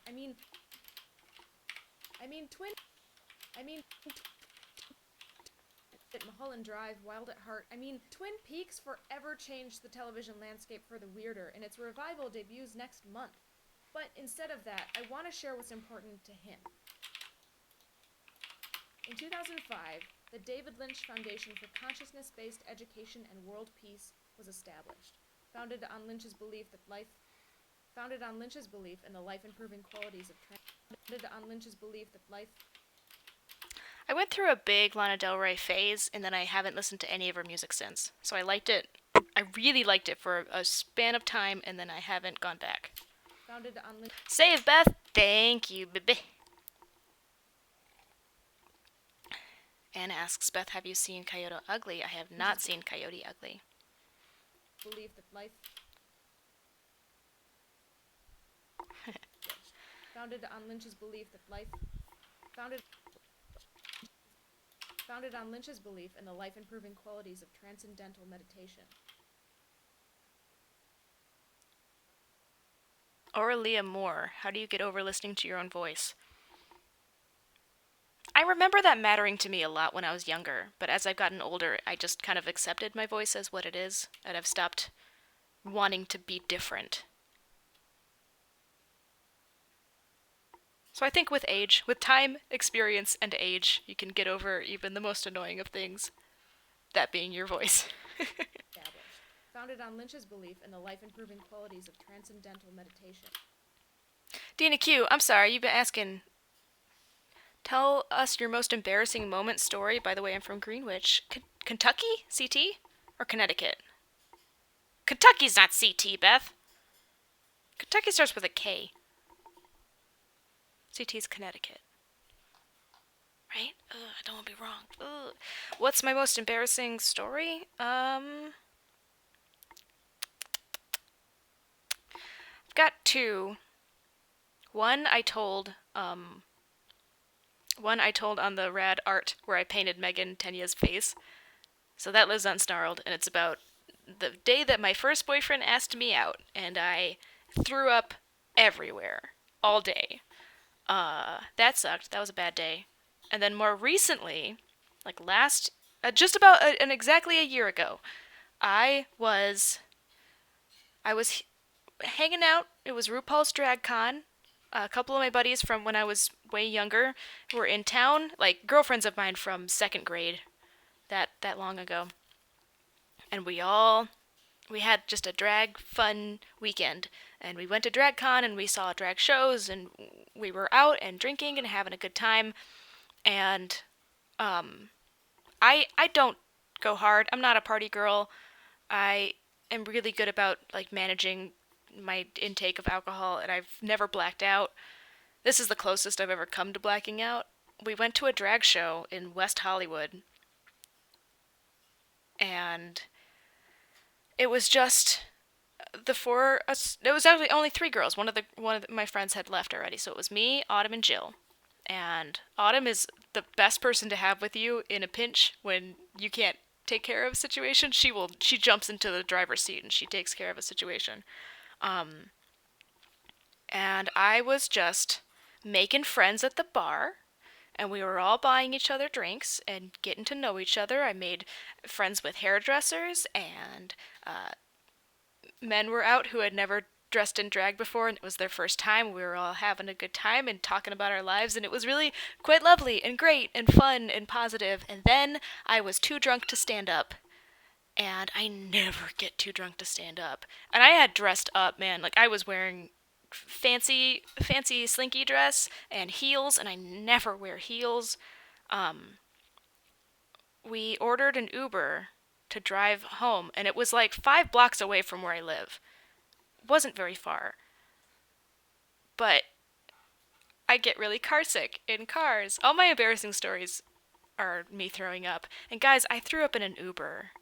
I'm that girl.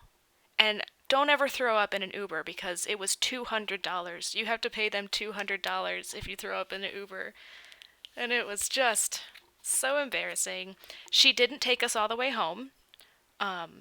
She kicked us out of her Uber in the middle of Sunset Boulevard, which was only 2 blocks away from my apartment. I was so drunk I could not walk. I could not stand up. It was 2 in the morning. Autumn called my boyfriend Mike to drive his car around and pick us up and take us back because I couldn't walk. And I couldn't trust myself to like stand up and get back into the car. And so he woke up out of bed, got into the car, drove around, parked, and then we just stood on the side of the road for about an hour while I had dizzy spinning throw up time on the side of the street in my nice dress with my nice heels on. My hair's all done up real fancy. I had fake lashes on. It was a lot. It was trashy. Juliana asks, how often do you have streams like this? I'd love to watch them more often. I want to do them maybe once a week whenever I'm editing stuff. Just right now, I'm in the middle of like two very large projects that I can't share. Once those projects are over, then I can get back to YouTube more full time. But yeah, that drag night was the worst because like Mike's never seen me trashed. My boyfriend, we've been together for 3 years and he's never seen me that drunk. He's never had to take care of me, and so I was like crying on the bathroom floor, being like, I don't thank you so much for being the person that you are and doing this for me. Um, it was really bad. And then to have my like friends from elementary school see me that way, and it's not a reflection of how I am, I was very embarrassed. Yeah, it ended okay. I ended up being able to get into the car. We got home. I had to like sit down again right outside of my front door because I couldn't walk anymore. It, I don't know how it happened because I didn't, I drank a lot, but I didn't drink so much that I couldn't walk. Like part of my brain, and there's no real evidence to this. No one was trying to pick me up. There wasn't like a creepy guy involved. It was in all likelihood just too much alcohol, but the reaction that I had to that alcohol was so extreme that there's a part of my brain that thinks that there might have been something slipped into my drink because I couldn't stand up, dudes. Mike's the best. Mike's wonderful. Was established, founded on Lynch's belief in the life-improving qualities of transcendental meditation. And I'm not gonna lie to you, after doing research for this video, I'm gonna start doing this myself. Transcendental meditation is the simple practice of taking 20 minutes a day, twice a day, to close your eyes and turn inward, just to be with yourself and let your own mind run untethered. The David Lynch tethered. Oops. Mind run. The David Lynch Foundation focuses on teaching TD to schools and prisons. The David Lynch Foundation focuses on teaching TD to schools, prisons. Lalani Cleary asks, how long does it take to edit? A good rule of thumb is for every minute, it's going to take an hour of editing. But that's depending on the kind of video that you're putting out. Some people just record straight, like their vlogs are just recording, and then they just put the clips together and upload it, and then it takes them like 5 seconds. But I put music and I change levels so that it feels higher quality, and do a little bit of editing to get the whole show to come together, so it takes a little longer. These Rad Art videos, the Rad Portrait videos, are easier to do because there's a framework for it. But since I'm streaming, I just want to talk to you guys. I don't want to listen to the VO. This part's boring. And veteran shelter. This is the classroom part of it. The David Lynch Foundation focuses on teaching TD to schools, prisons, and veteran shelters, places where stress. Tegan Magill. I'm also from England, and I've been hanging on because it's almost 11 o'clock for you. You're a real inspiration. I hope you have a successful art-based career. I hope to have a successful art-based career in the future. Thanks to your stream, it's been really relaxing to have on. It's been relaxing to have you here. I'm enjoying it very much. And if my experience has been anything, has taught me anything, is that having an art-based career is absolutely a thing that you can do successfully and put food on your table. Oh, I love Ed Sheeran. I didn't say that. Ed Sheeran is great. The David Lynch Foundation focuses on teaching TD to schools, prisons, and veteran shelters, places where stress, anger, and anxiety run rampant, and the results are significant and positive. Lynch changed the way Americans watch television and gave us a new vocabulary to talk about media with. Now he's changing the way we listen to ourselves and encourages creativity through turning inward. Not a bad legacy, if you ask me. I sound so tired right here. And that's not a bad legacy, if you ask me.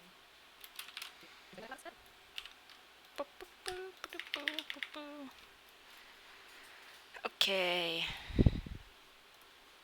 Alright, I'm gonna sit through this whole VO section and find any mistakes. David Lynch is an American director, screenwriter, producer, painter, musician, and photographer. In a word, David Lynch is an artist. Born in Missoula, Montana in 1946, Lynch spent his childhood traveling the United States. He had a keen interest in being an artist when he was young, but didn't see it as a realistic career option. However, his attitude changed when he met friends of his father who were successful painters and decided to study painting in college. He first enrolled in the School of the Museum. Lynch spent his childhood traveling the United States. He had a keen interest in Montana in 1946. Lynch spent his childhood. He had a keen interest in being an artist when he was young, but he first enrolled in the School of the Museum of Fine Arts in Boston, but quickly dropped out because he found it stifling. Along with his friend Jack Frisk, he contrived to study under expressionist painter Oskar Kokoschka in Europe. Evie Best, what? She says, "Hi, Beth. Why do not do a lot of rad art / portraits?" What?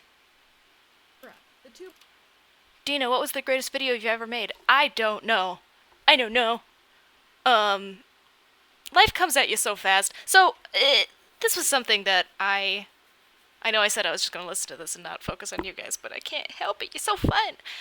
I had a conception when I was younger that people who made stuff built their life around, like, the best thing that they made. So, how does that translate? So, like, Molly Ringwald, for instance, is this a good example? So she was in The Breakfast Club, and The Breakfast Club is a great movie. It's a fantastic movie, and everyone remembers her as the redhead from The Breakfast Club, and like that's the best thing that she ever made. And so when, as a plebeian, as just like a kid growing up and wanting to make stuff, I was like, that's what I want. I want to make the thing that is the best thing that I ever made, and have that be in the world and have myself known as that thing. But then as you start making stuff, you realize that life goes on after everything that you make. So Molly Ringwald was like, I don't know, 20, 22 years old when she made that movie or was in that movie. And she has decades of life after that to live and to continue doing stuff and making stuff and living moment to moment to moment.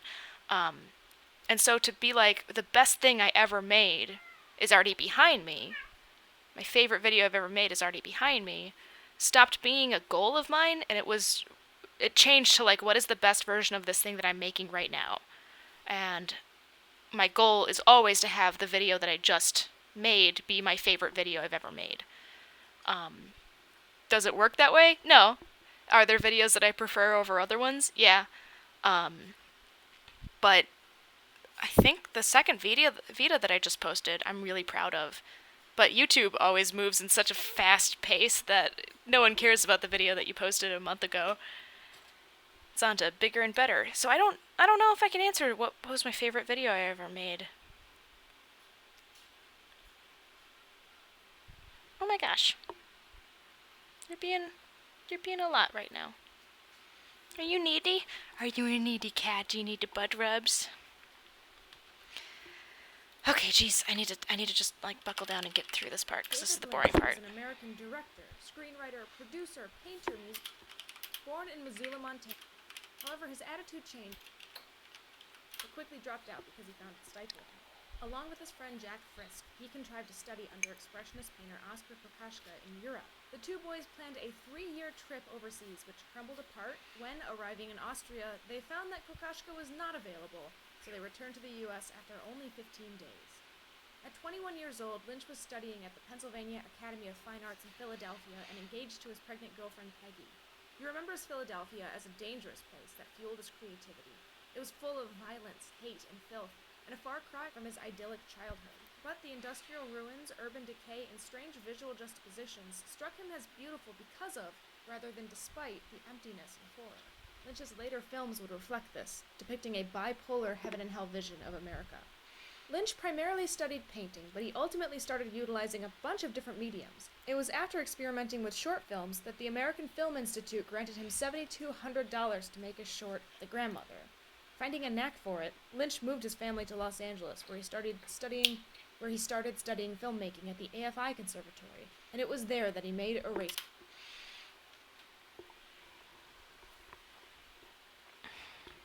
Lynch primarily studied painting, but he ultimately started utilizing a bunch of different mediums. It was after experimenting with short films that the American Film Institute granted him $7,200 to make his short, The Grandmother. Finding a knack for it, Lynch moved his family to Los Angeles, where he started studying filmmaking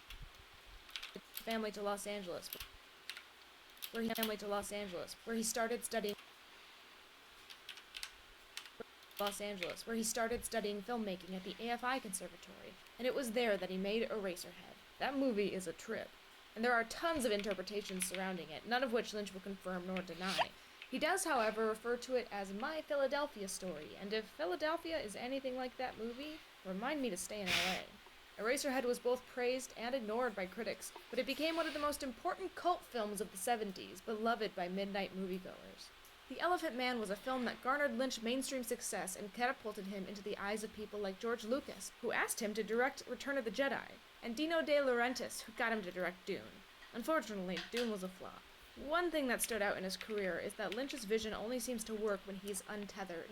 When given complete creative control, Lynch creates work that haunts his audience, regardless of if they like it or not.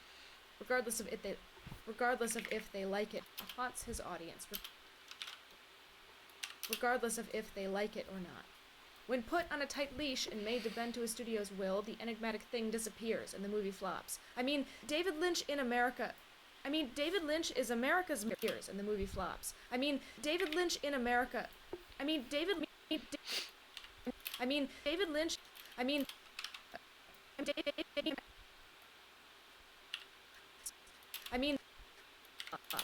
David Lynch is America's most avant-garde filmmaker. His name is an adjective. We describe things as being Lynchian.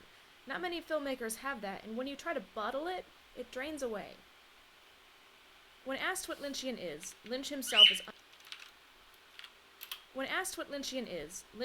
is unable to describe it, divorcing himself, the artist, from the work and letting us glean what's Lynchian for ourselves. When it comes to being an artist in the modern world, Lynch says, forget being the best at anything. That's the fruit. It drains away. When it comes to being an artist in the modern world, Lynch says, forget being the... I know Toast has been asking me if I've made jewelry. No, I have not made jewelry. The best I do not know how to do it. at anything. That's the fruit of the action. And you do the work for the doing, not the fruit. You can never really know how it's going to turn out in the world, but you know if you... Evie, sorry for autocorrect. My question was, why do you not do a lot of rad art? Sorry if I already said this. I'm British and late. What do you mean I don't do? I've been posting a video a week for rad art for a year. I think we're in the 50s of the number of rad arts that I've made. There's over 50 rad arts every single week on Snarled. I do them all the time. I don't do these live streams all the time, though. Out in the world, but you know if you enjoy doing it. So, if you don't enjoy the doing, then do something else. It's going to turn out in the world, but you know if you enjoy... I could go on to describe more of what he made. Blue Velvet, Mulholland Drive, Wild at Heart. Twin Peaks forever changed the television landscape for the weirder, and its revival debuts next month. But instead of that, I want to share what's important to him. In 2005, the David Lynch Foundation for Consciousness-Based Education and World Peace was established, founded on Lynch's belief in the life-improving qualities of transcendental meditation. And I'm not going to lie to you, after doing research for this video, I'm going to start doing this myself. Transcendental meditation is the simple practice of taking 20 minutes a day, twice a day, to close your eyes and turn inward, just to be with yourself and let your own mind run untethered. The David Lynch Foundation focuses on teaching TD to schools, prisons, and veteran shelters, places where stress, anger, and anxiety run rampant, and the results are significant and positive. Lynch changed the way Americans watched television and gave us a new vocabulary to talk about media with. Now he's changing the way we listen to ourselves and encourages creativity through turning inward. And that's not a bad legacy, if you ask me.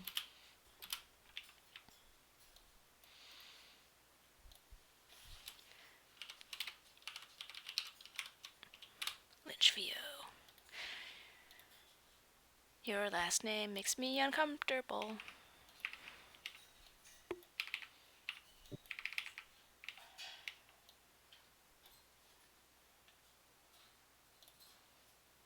Okay. Finally, we can go back to what's fun about making videos. And it's not VO. What's up, guys? Would I ever give away any of my art? Yes, but I don't know how to do that. One time, I did a giveaway, and I pulled a bunch of names, and then I never sent the art.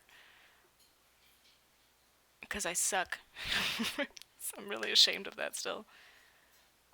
I should find those people again and actually send them something. Would you consider making a part 2? The slime making it made me laugh so hard. I should do it on my channel.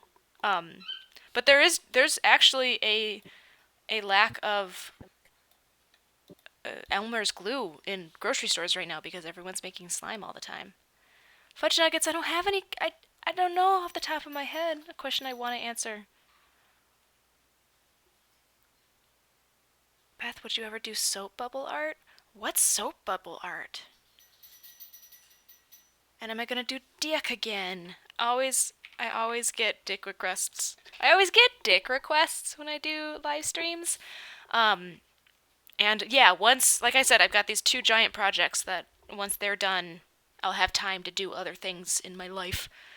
But that won't be until like mid-May. And once that happens, I would love to do live stream live dicks. I would love to do some live dicks. Julia, stop it. You stapled yourself in the hand. You drew yourself in a hand. Take a break. Put your hands in a bathtub. Just let yourself recover. What podcasts do you listen to? I listen to a bunch of podcasts. Right now, I'm super into My Brother and Me. Oh, Steve Zaragoza just started a live video. I can't. I'm doing my own live video, girl. I can't watch your live videos. Pocket casts. Yeah, I'm super into the McElroy brother stuff. So the Adventure Zone, the best. My Brother and Me, the best. I used to love Gilmore Guys, but then they went all the way through Gilmore Girls, and I haven't watched Bunheads, so I haven't been listening to their Bunheads Bros stuff. Yeah, but that's what I'm into right now. And then on top of it, I'm re-listening to the Outlander series by Diana Gabaldon on Audible because I love that book series. There's like a lot of sex in it, but the story is super duper good. I love Haunted Doll Watch. Yeah, dude. How old am I? I'm 26 years old. Do you watch anime? Yes, I do. Which ones? Um, Ego Raptor just posted the opening title song, Kizeki no Uni, I think it's called, of Record of the Lotus War, which was one that I watched, I don't know, when I was 12 years old, and it made no sense to me, and part of me wants to go back and rewatch that one. But I have a list of things to watch. My problem with anime is I won't listen to the dubbed ones. I need subtitles. I need the Japanese voices, and that requires that I'm not working to watch it. Like I have to read the screen, and so I don't watch a lot of anime because I I'm double tasking. I'm oh my god, double tasking? Multitasking. Thank you, my brain. I'm multitasking all the time, and so I can't read subtitles and also be drawing and sketching and animating. Have I seen the TV series Outlander? No, I haven't, but I think I want to. I think I'm ready. Because before, I was like, no, the books are so special to me. I don't want the TV show to change my perception of what's in my brain. But I think now I'm ready to watch it.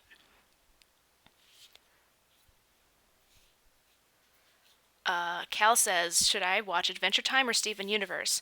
Both are great. Adventure Time is more traditionally fun cartoons that are thought provoking and funny, and Steven Universe plays a lot with like shoujo anime, but in an American for all children audience. Does that make sense? Okay, let me save and keep editing. And show you how I put it together.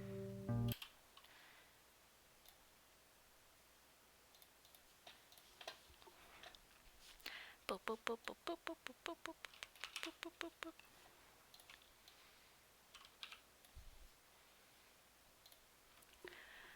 boop.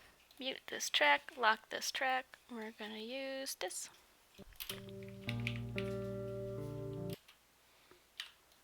Preview of what this turned out fit together.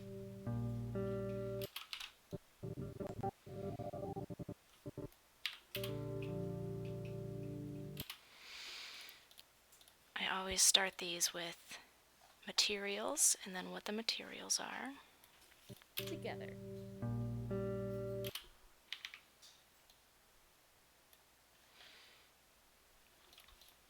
And today,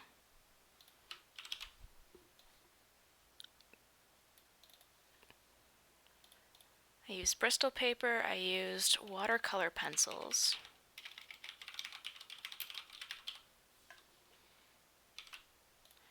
I used a spray bottle. And I think that's it.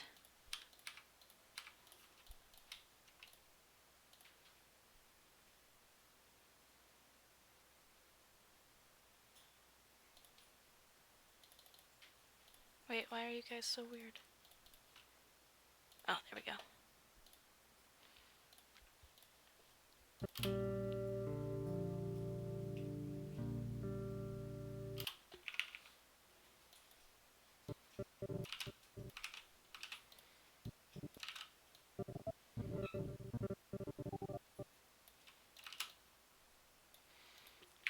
So chill. Put it together. Beth, who is your biggest role model? My mom, Miss Dana Radloff. I think I have role models for different things. Like my biggest comedy role model. Right now, I think it might be the McElroy brothers. They have a philosophy of it's harder to make jokes that are nice, but they're always funnier and it always feels better. Like it's easy to diss on other people. It's harder to support other people to the point that it is funny. And then Grace Helbig is a huge role model of mine. Angelina Jolie is I don't know if she still is. She used to be a huge role model of mine, actress-wise. Because of Rad Art, like Frida Kahlo has become a big influence. And fucking Michelle Obama. I love that woman. She's something else.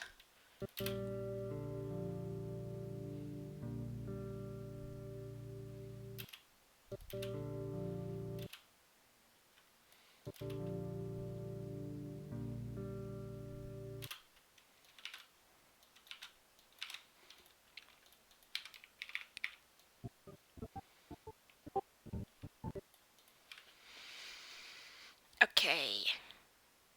I don't have a lot of B-roll.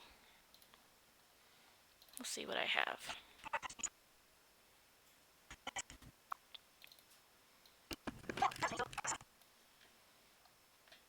Yeah, like that's it.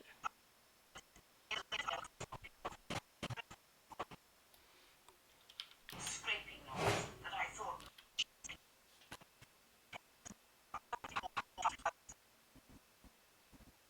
and unscrupulous.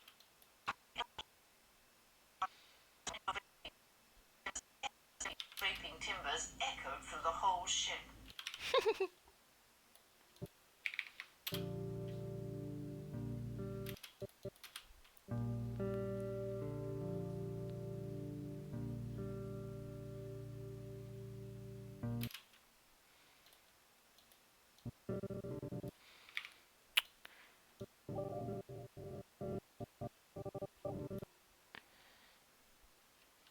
Should I look at the camera?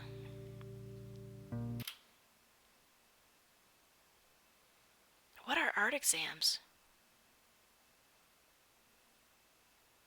So many questions. Oh, hi, Mom! Beth, I was having a pretty rough week so far, but I just got on break at work, and I'm so happy to see you. I'm here, hi! I had a rough week too, baby.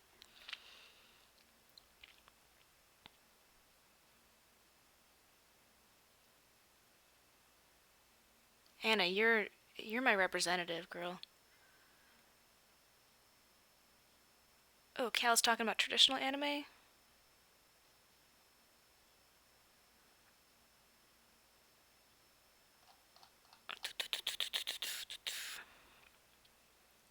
Tyler's asking. Hi, Tyler. Wanted to ask you this, Beth. What are some of your favorite movies? Scott Pilgrim vs. the World, Juno, recent movies. La La Land was pretty freaking great. Really enjoyed that. Um,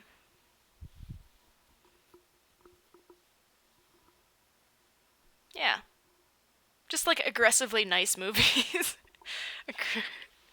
I guess Juno's not an aggressively nice movie, but I like comedies a lot. American Beauty was my favorite movie for a long time, but I don't know if I feel that way still. I think I don't take life as seriously as I used to back then.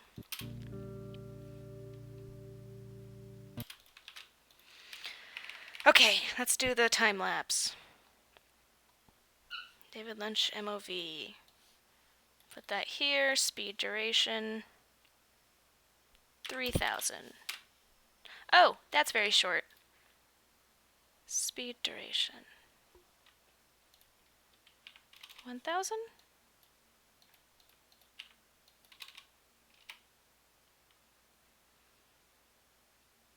Why is this so short?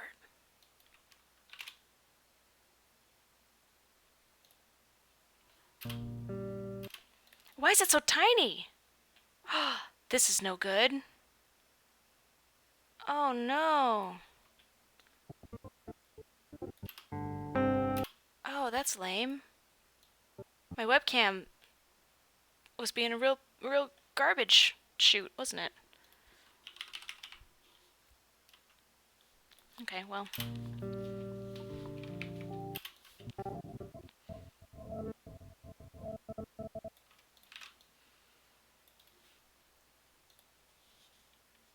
This is a weird one, guys. Normally the time lapse is like 3000 and this one is 600. Oops, not 70. Speed duration 700.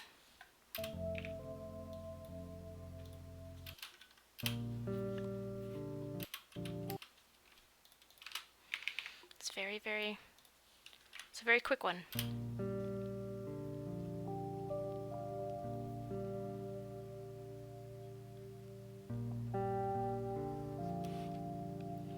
Your king snake is watching my live stream, Shalon? Oh my god. That's awesome.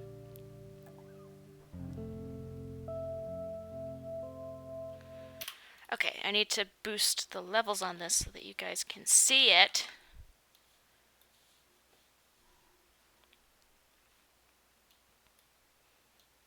KK Slider just watching over this drawing. That's kind of fun, huh?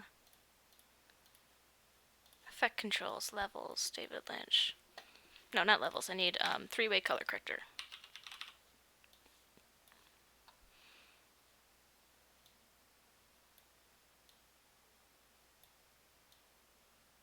Let's beef up the contrast a little bit.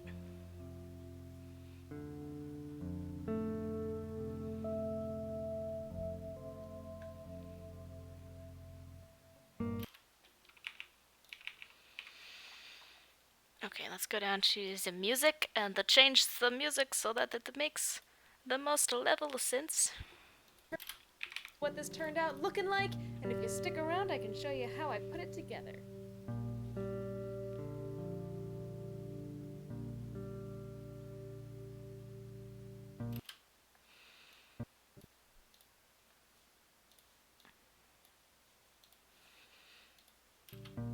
This is a very quiet song on its own.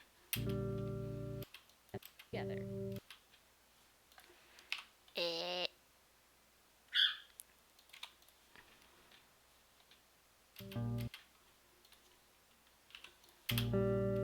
Show you how I put it together.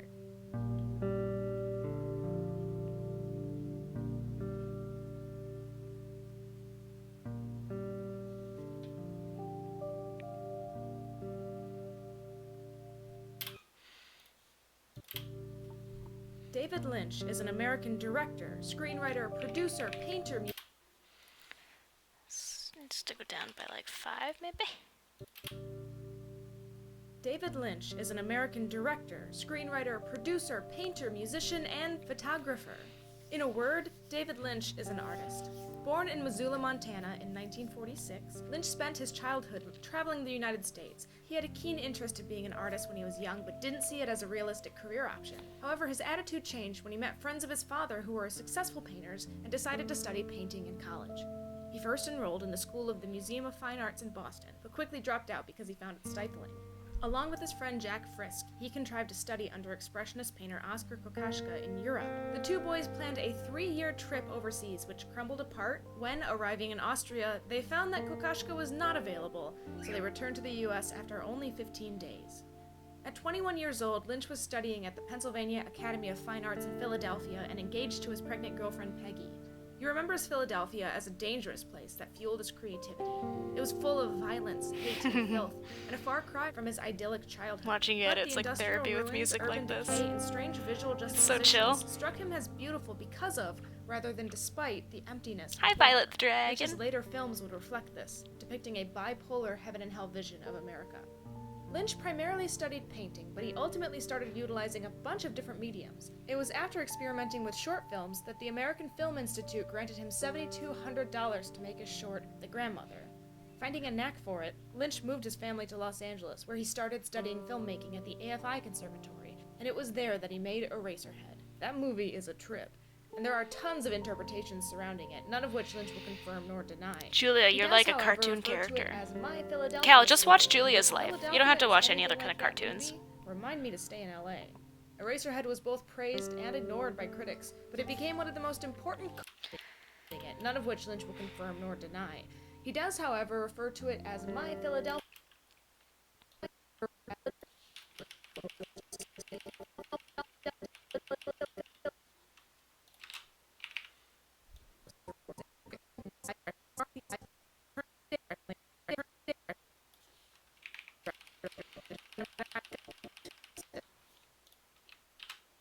Who got him to direct Dune.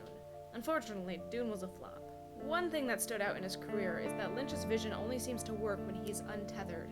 When given complete creative control, Lynch creates work that haunts his audience, regardless of if they like it or not. When put on a tight leash and made to bend to his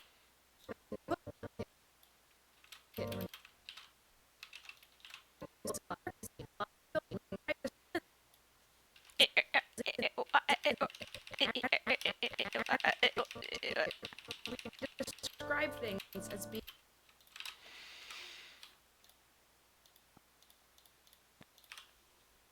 Okay, how do I want to do this? Because I filmed the bleeding face.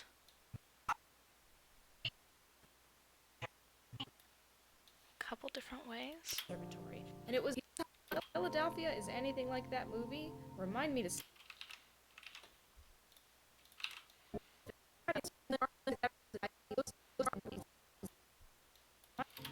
stay in LA. Eraserhead was both praised and ignored by critics, but it became one of the most important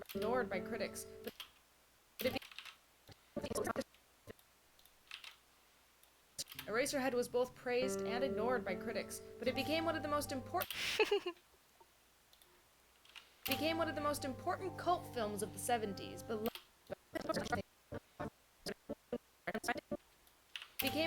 important cult films of the 70s, beloved by midnight moviegoers. The Elephant was praised and ignored by critics, but it became one of the most important cult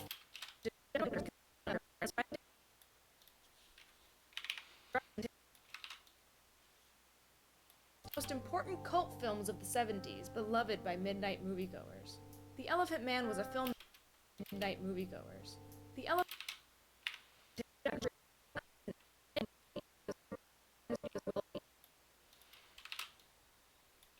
moviegoers. The Elephant Man was a film that garnered Lynch mainstream success and The Elephant Man was a film that garnered Lynch mainstream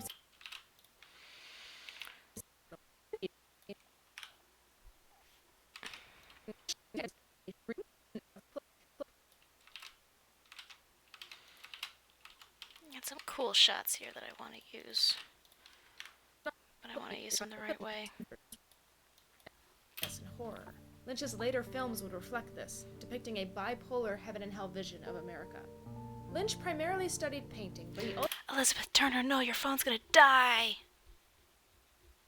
Actually not, I'm still here. I started this when she was in school, and then she got worried. Because I guess she couldn't watch it? You can watch it. I should be done with this by now, though. I've taken too long. But it's because you guys are so fun. ultimately started utilizing a bunch of different mediums. It was after experimenting with short films that the American Film Institute granted him Welcome back, Angelina the Unicorn. I think I saw you say goodbye, but I wasn't sure if it was you saying bye to somebody else, so I didn't say goodbye to you. I just didn't know. $700 to make his short, The Grandmother. Finding a knack, none of which Lynch will confirm nor deny. He does, however, refer to it as My Philadelphia Story, and if Philadelphia is anything like that movie,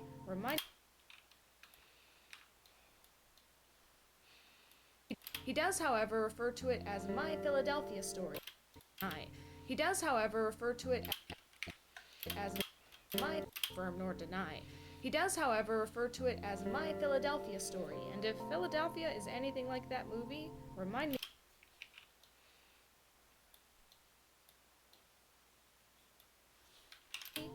me to stay in LA. Anything like that movie, remind me to stay in LA. Eraserhead was both praised and ignored by critics, but it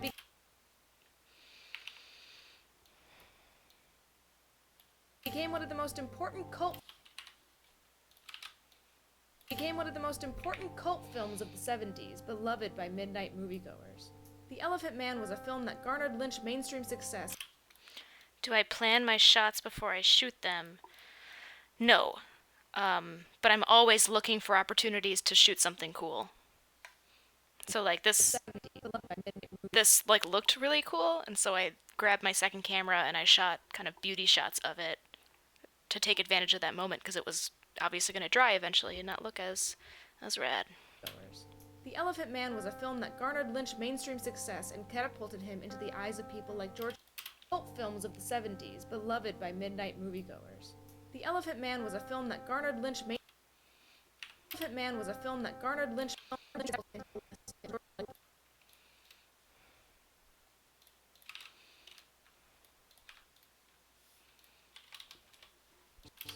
Elephant Man was a film that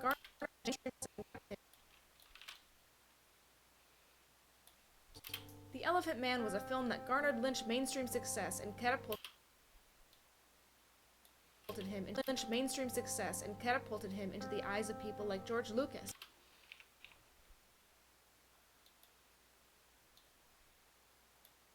who asked him to direct Return of the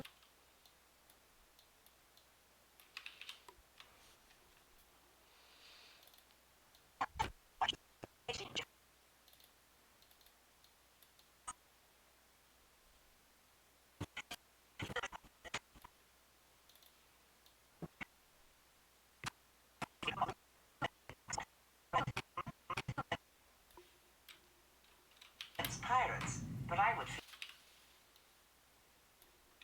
Jedi, and Dino De Laurentiis, who got George Lucas, who asked the eyes of people like George Lucas, who asked him to direct Return of the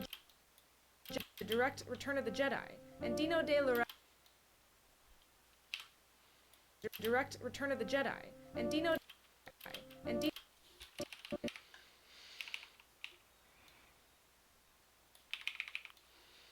I hope this looks good. I'm not super in Dino love with De it. Laurentiis, who got him to direct Dune. Unfortunately, Dune was a flop. One thing that stood out in his career is that Lynch's vision only seems to work when he's untethered. When given complete creative control, Lynch creates work that haunts his audience, regardless of if they like it or not. When put on a tight leash and made to bend to a studio's will, the enigmatic thing disappears and the movie flops. I mean, David Lynch is America's most avant-garde filmmaker. His name is an adjective. We describe things as being Lynchian. Not many filmmakers have that, and when you try to bottle it, it drains away. When it comes to being an artist in the modern world, Lynch says, forget being the best at anything. That's the fruit of the action. And you do the work for the doing, not the fruit. You can never really know how it's going to turn out in the world, but you know if you blue velvet. Lynch says, forget being the best at anything. That's the fruit of the action. And you do the work for the doing, not the fruit.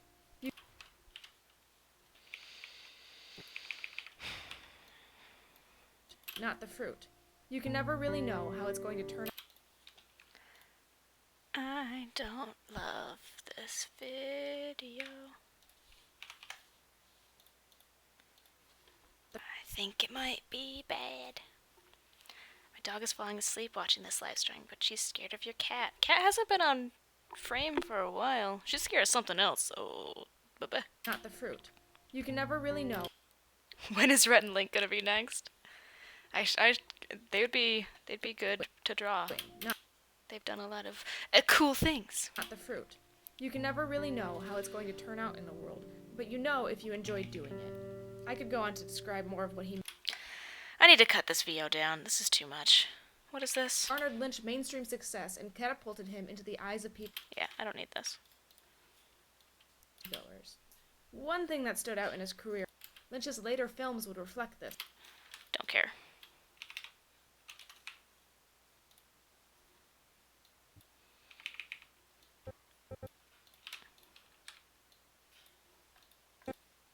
You ask me. His revival debuts next month, but instead of that, I want to share what's important to him.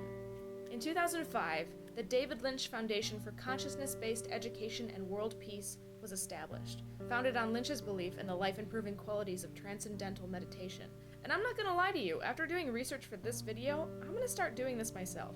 Transcendental meditation is the simple practice of taking 20 minutes a day, twice a day, to close your eyes and turn inward, just to be with yourself and let your own mind run untethered. The David Lynch Foundation focuses on teaching untethered. The David Lynch Foundation focuses Why did I write so much?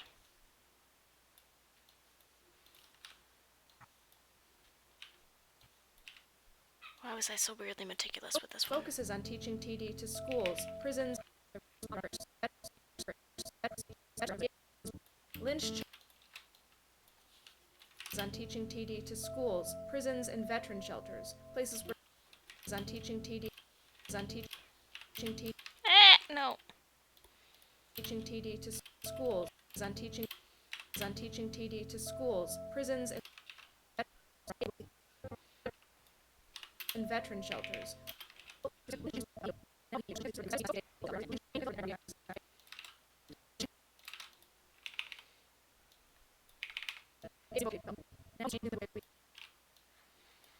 Prisons and veteran shelters, places where stress, anger, focuses on teaching TD to schools, prisons, and veteran shelters, places where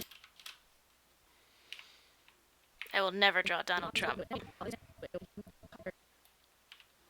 prisons and veteran shelters, places where stress, anger, and anxiety run rampant, and the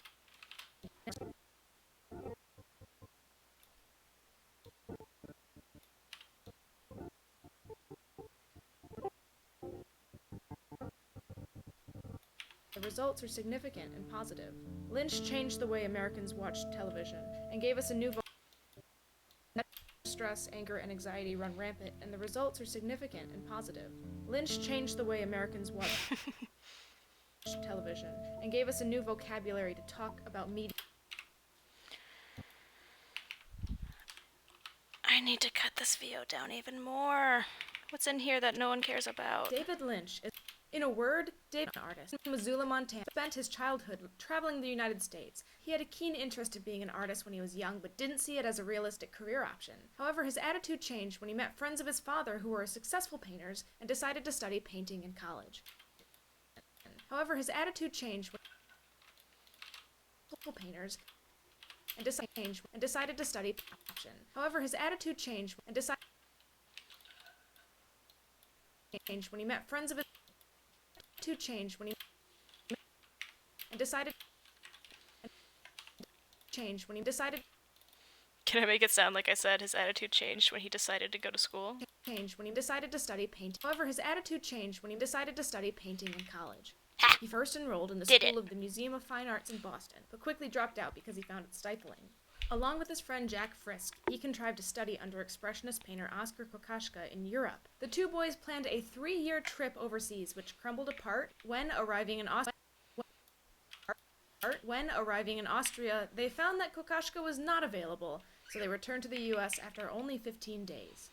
At 21 years old, Lynch was studying at the Pennsylvania Academy of Fine Arts in Philadelphia and engaged to his pregnant girlfriend Peggy. He remembers Philadelphia as a dangerous place that fueled his creativity.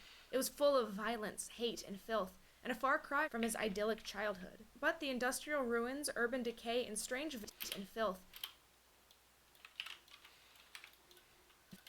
But the industrial ruins, urban decay, and strange.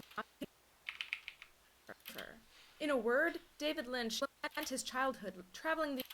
He had a keen interest in 1946. Lynch Montana in 1946. He had a keen interest in being an artist. Okay, where are we at? No, that was like nothing. I cut it down to like nothing. I need to cut at least like that much. Lynch moved his family to Life Conservatory, and it was there that he made Eraserhead. That movie is a trip, and there are tons of interpretations surrounding it, none of which Lynch will confirm nor deny. What's happening in the chat? You guys are comparing pain? Yeah, David Lynch was married and divorced 4 times, and I would have touched on it, except that there wasn't like any definitive source of when all that happened. Almost every single person that I've done for Rad Portraits has been married and divorced at least twice.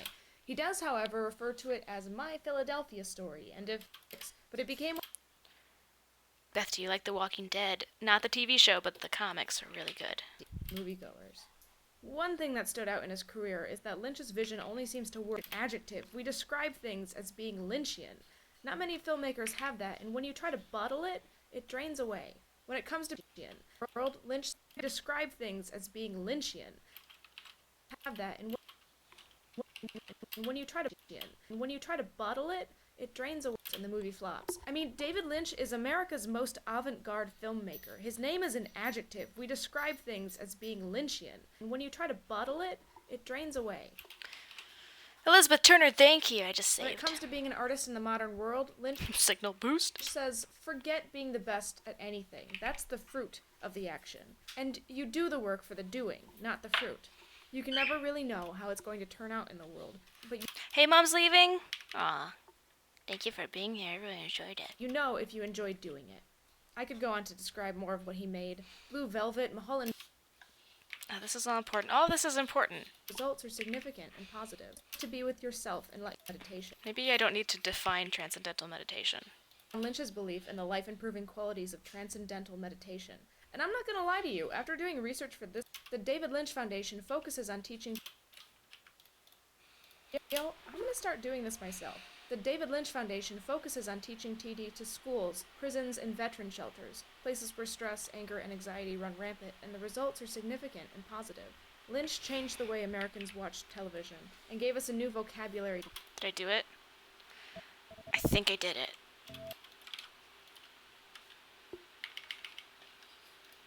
I think I cut it down enough. And gave us a new vocabulary to talk about media with.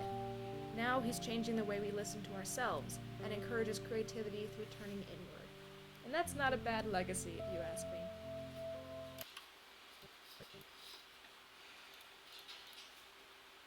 Not a bad legacy, if you ask me. And that's not a bad legacy, if you ask me.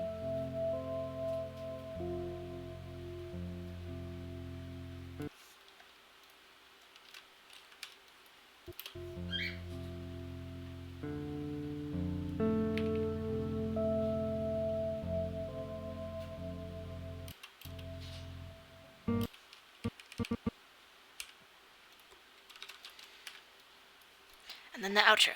I think we did it. I think we did it. Oh my god. Like this video if you liked it, subscribe. It's a weird vibe change. Like this video if you liked it, subscribe to Snarled if you haven't already. If you want to see more of me, I have a personal channel called Beth B. Rad. I also have a gaming channel called Fresh. Let's pull the adjustment layer from here. Throw it down right here. Oops. How does this look? Looks good. A little bit too blue, but we can change that.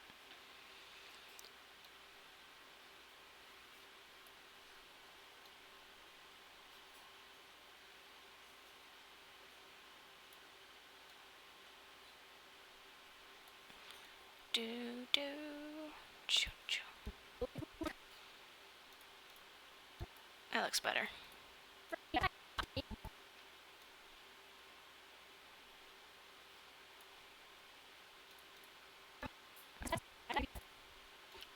that 5. Okay, we got an adjustment layer. Cool, cool, cool. Yeah, I like doing that at the end.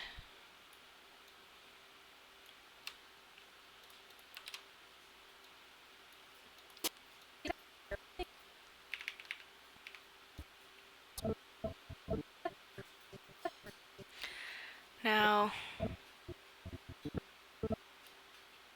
should I put the adjustment layer on here too? Nope. Should I? Do you have any adjustment on you?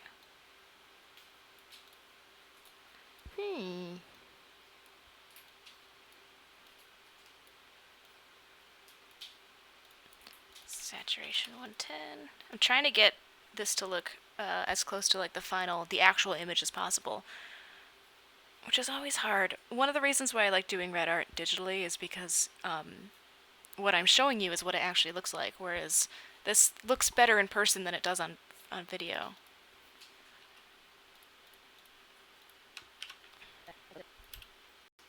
I mean, I look better on video than I do in person, though.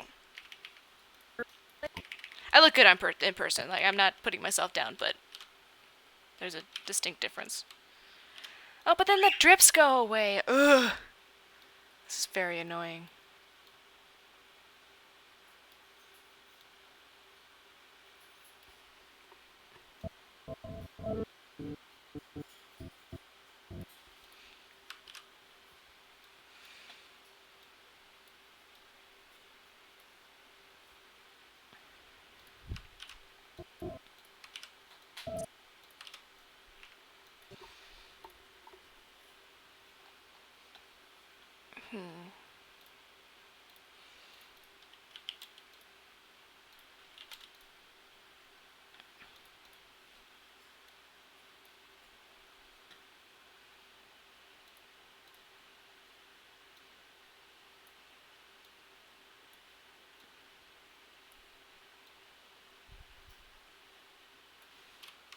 It's like no information there.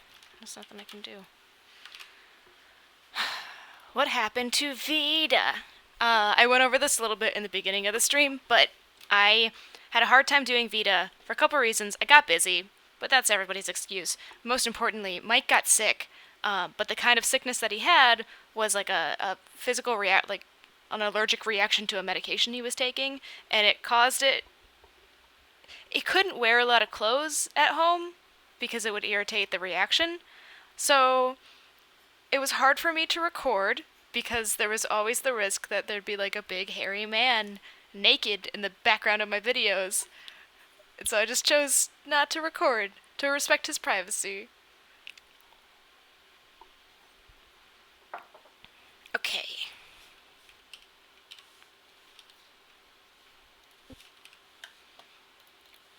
Let's render this so that it plays smoothly. And I can talk to you guys for a second. Is Fudge Nuggets leaving?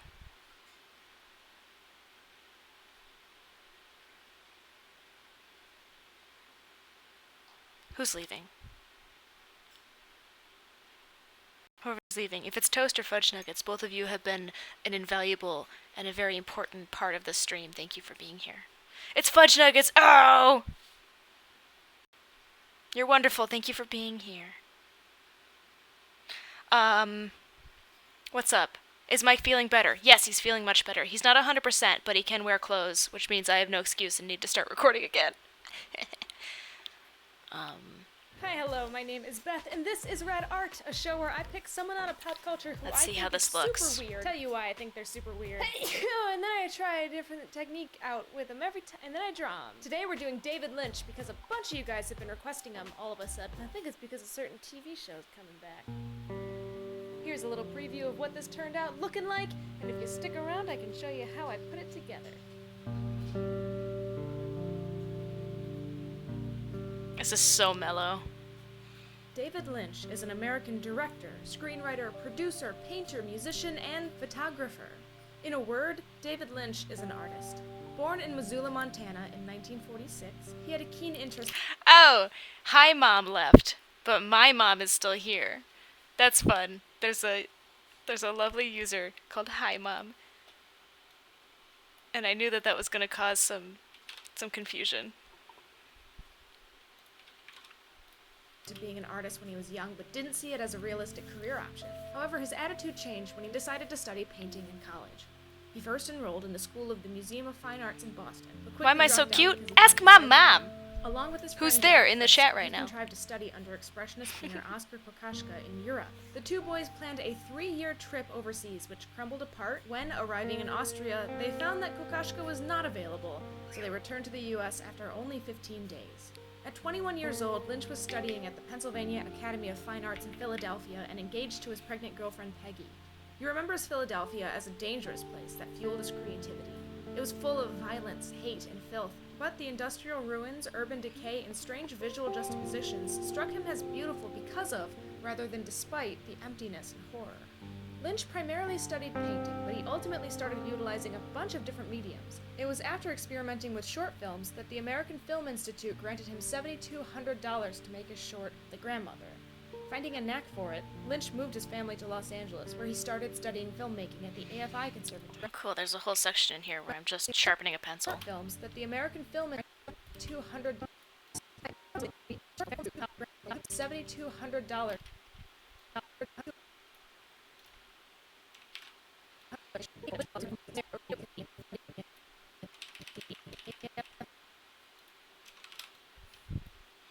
I wish I'd gotten more coverage on this, but I did not.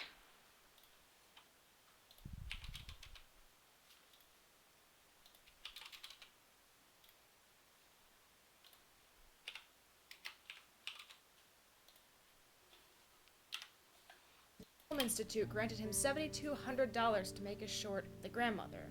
Finding a knack for it, Lynch moved his family to Los Angeles, where he started studying filmmaking at the AFI Conservatory, and it was there that he made Eraserhead. That movie is a trip, and there are tons of interpretations surrounding it, none of which Lynch will confirm nor deny. He does, however, refer to it as My Philadelphia Story, and if Philadelphia is anything like that movie, remind me to stay in LA. Eraserhead was both praised and ignored by critics, but it became one of the most important cult films of the 70s, beloved by midnight moviegoers.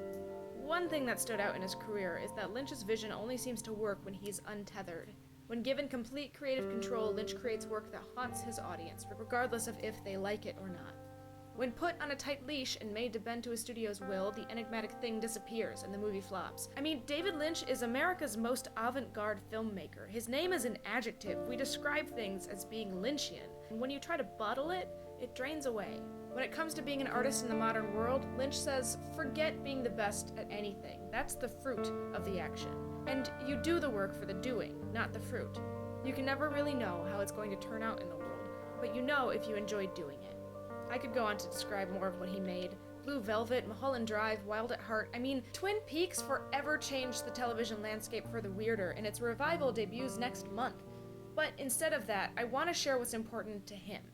In 2005, the David Lynch Foundation for Consciousness-Based Education and World Peace was established, founded on Lynch's belief in the life-improving qualities of transcendental meditation. And I'm not gonna lie to you, after doing research for this video, I'm gonna start doing this myself. The David Lynch Foundation focuses on teaching TD to schools, prisons, and veteran shelters, places where stress, anger, and anxiety run rampant, and the results are significant and positive. Lynch changed the way Americans watched television, and gave us a new vocabulary. Goodbye, Meg to talk T. about Goodbye, media Angela the with. Unicorn. Now he's changing the way we listen to ourselves and encourages creativity through turning inward. And that's not a bad legacy, if you ask me.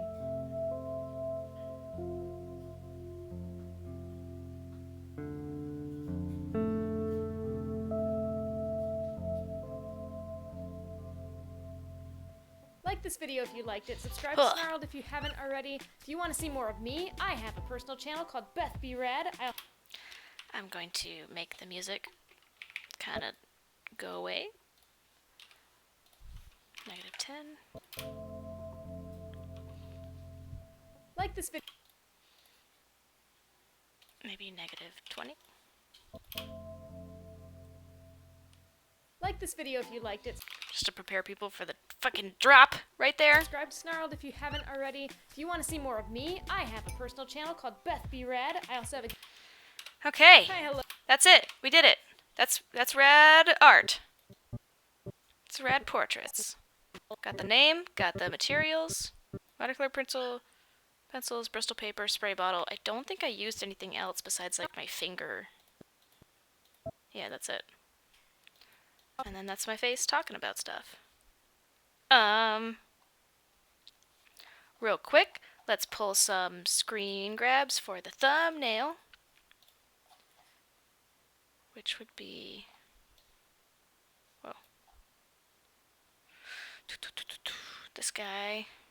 We'll do this, put it here. We'll grab the adjustment layer. Put it there.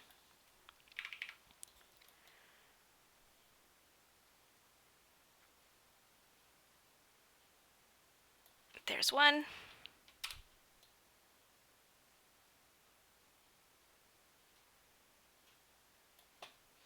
It's me just making faces, just having fun. There's another one. My lips look so big when I have makeup on. And when I don't have makeup on, they just look like normal lips.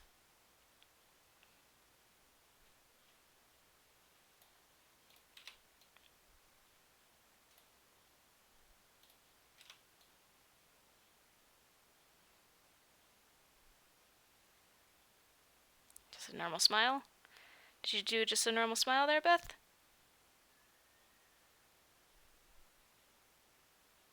You did. Okay. Cool. Those are the thumbnails. Get rid of those. And now, File, Export, Media, David Lynch, Snarled Renders, Save, use maximum, use previews, H.264, almost 500 megabytes. Cool. Export. And that's it. We did it. Oh, I didn't. Error compiling movie. Render error. Huh? Huh? Why render error? What was wrong? Export.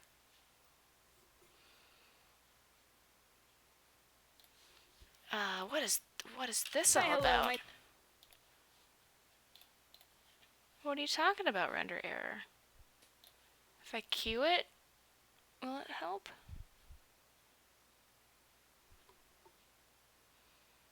What's a render error? I haven't lost it. It's not gone.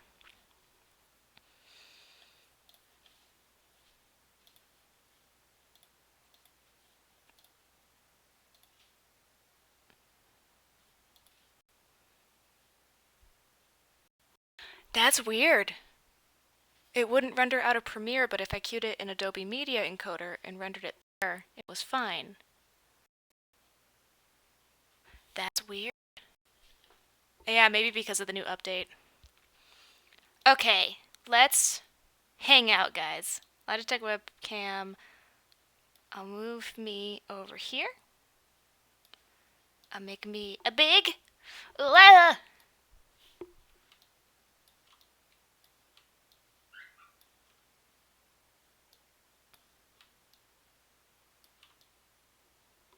Wait, that doesn't seem like the right thing.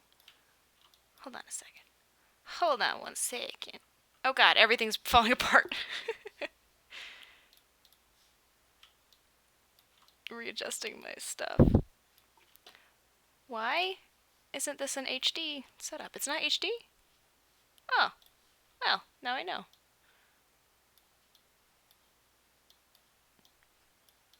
Sorry, everything that you've ever known is broken. And then let's just add a picture of my bird in the background. Beep, beep, beep, beep, beep, beep, beep. Mom's taking the dog out. Do I have any pictures of my bird? Camera roll.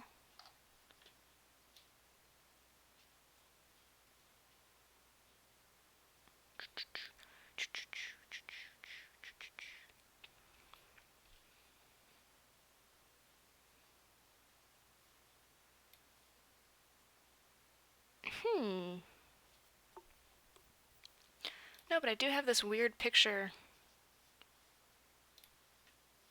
Oh my goodness, why is it so big? Sorry, everybody. I'm sorry. Sorry it's so big. But it's weird. I'll put that right there. Just to fill in the space. Hi, what's up? While this is rendering, I figured I would sit and talk with you guys. Hi, Big Beth. Does everyone have tea? I have some tea. Someone suggested that I should hang out after I was done editing and chat with you guys. Because normally I just sign off because, like, it's an editing chat. It's an editing live stream, and that should be the end of it. But what I'm noticing is that you guys have so many questions and you want to talk so much, and maybe I should do live streams where that's all it is. I've pitched it with Mike. I want to sit down with Mike and do a live stream like show with him where it's us talking about a topic and engaging with you guys. I hate the word engaging, but what's really cool about live stream is that I get to talk to you who watch my videos where normally I don't, beyond just comments. Okay, Dina Q, when and why did you decide to start a YouTube channel? I've got an answer for that one. I was working at an ad agency that was a little stifling creatively. There's a lot that's requested of you when you work at any job, really, and you don't have a lot of creative control. And I found that there was a lot that I wanted to do that I wasn't able to do. And every time I was able to do stuff that I wanted to do, I was getting so much critique from higher ups making me change it or enforcing this idea that I was wrong or bad.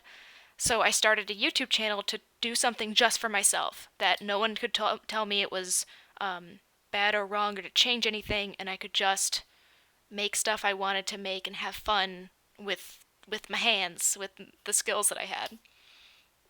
And it worked. So now, like, the work that I do with animation feeds my wallet, but the work that I do with YouTube feeds my soul.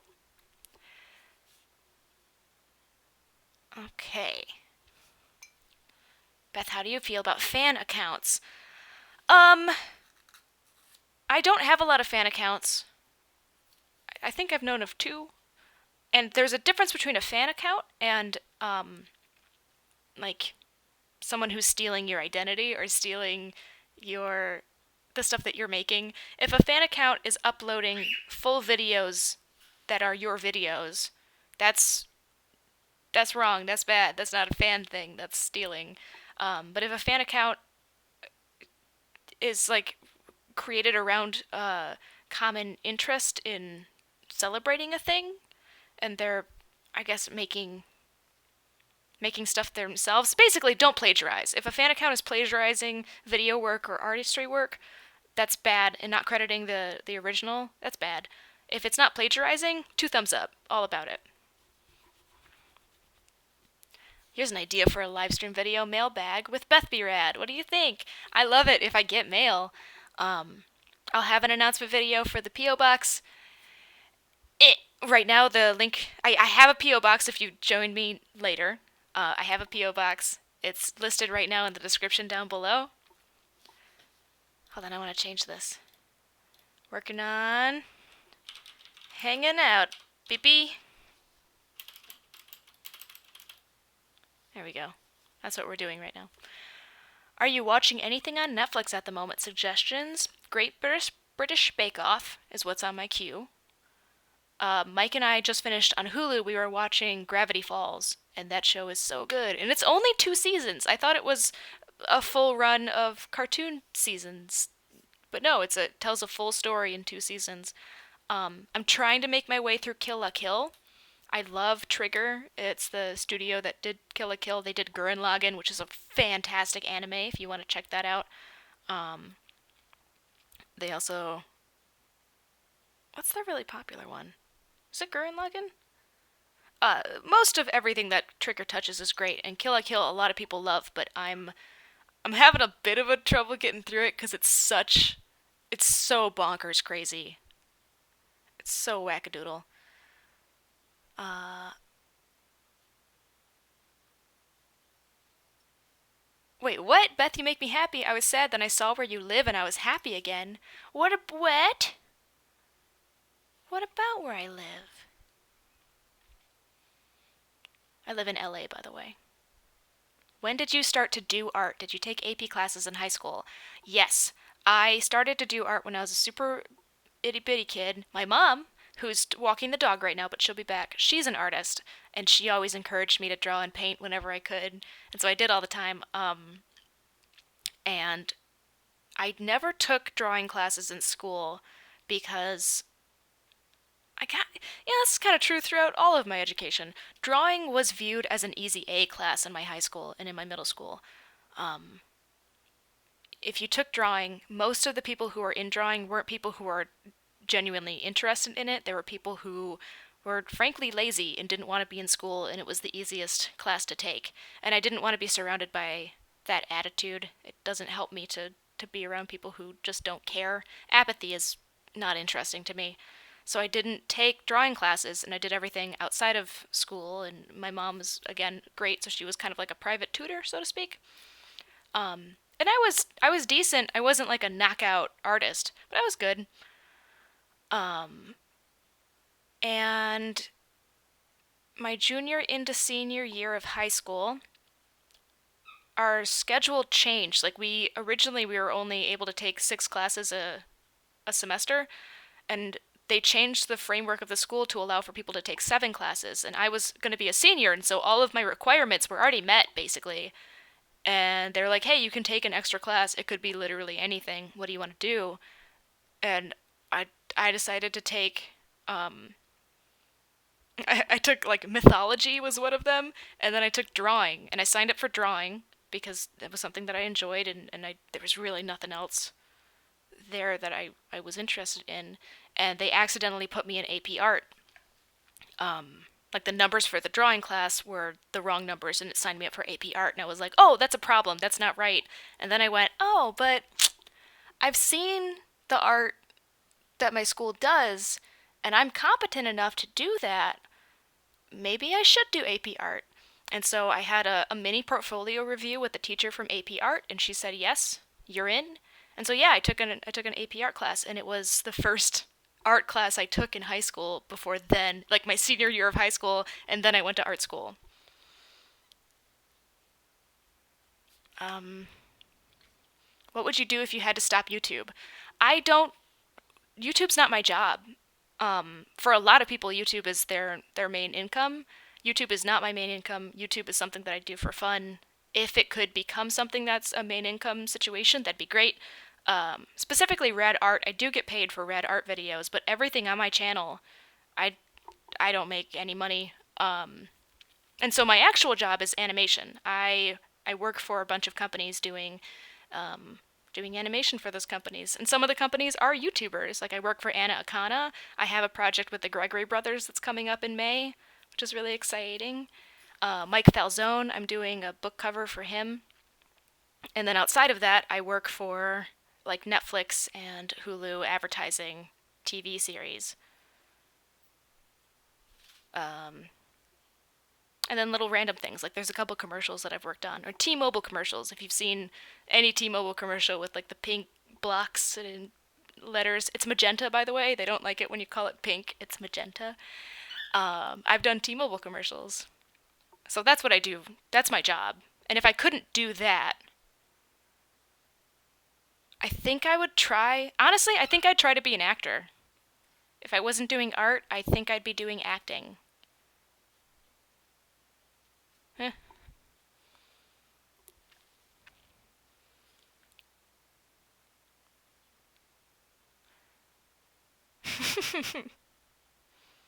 My mom is bragging for me. Beth, if you could be any Breath of the Wild character, or if you could have any Breath of the Wild character as a plushie, who would it be? Think carefully. You know what I could do with that information. Anna Anna Young is your screen name here, but Anna Lee is your actual name, right? She does these incredible like crocheted beanie babies, these little plushes that are like so detailed and so great. And she sent me a couple. I have one of Garrus and Pidgey.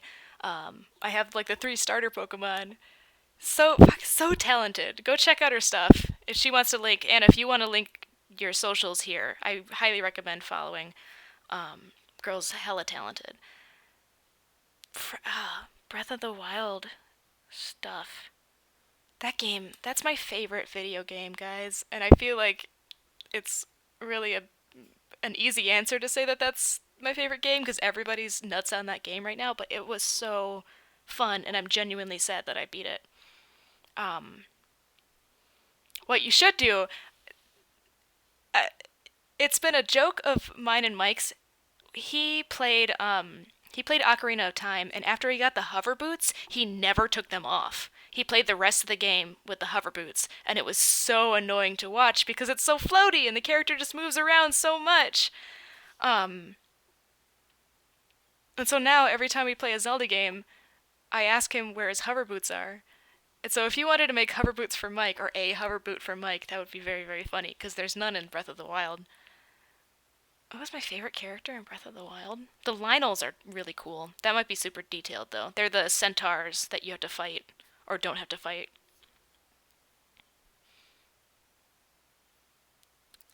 Actually, you know, it'd be really cool. The mini versions of the masks that you get. I don't know how far you are, Anna, but eventually you'll meet up in the Akali region. You'll meet this guy who runs Fang and Bone, which is a shop that deals in monster parts, and he can sell you masks that you wear to disguise yourself against other enemies. And the Lionel mask is really cool, and like a tiny version of that would be awesome.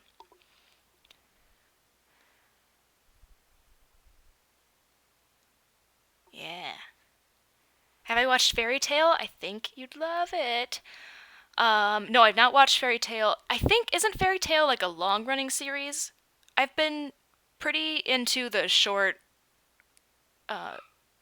stories. Like I like shows that are 1 season or 2 season and tell a full story. Like Gravity Falls does a beautiful job of that. The ongoing ones are harder for me to keep up with because I'm very busy, and especially with anime, I can't watch because of the subtitles. Um, my mom wants a crochet baby of Titan, her little white dog. You can make hover boot socks? Oh shit, girl. That's amazing. He's a size 11 or 12 foot. He's got kind of a big foot. It's still a video, idiot's gonna leave.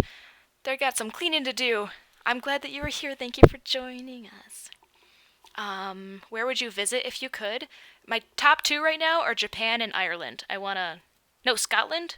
Both of them. I know they're not the same thing, but I want to just be in like a green, wet, lovely place. Um, so yeah. Okay, I'm gonna expand that to London, Scotland, Ireland, and Japan.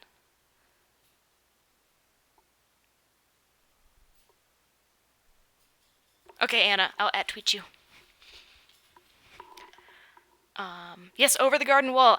Yeah, I get a lot of recommendations to watch Over the Garden Wall, and it's been on my mental list of things to watch. But I've sat down a couple times and been like, oh, I can turn something on Netflix right now, and I rack my brain for what I should watch, and I just completely blank on everything. Titan is 1/4 Maltese, 3/4 Shih Tzu, but he just looks like a Maltese. Or is it the other? It's the other way around. He's 3/4 Maltese, 1/4 Shih Tzu. My mom can tap in on that one.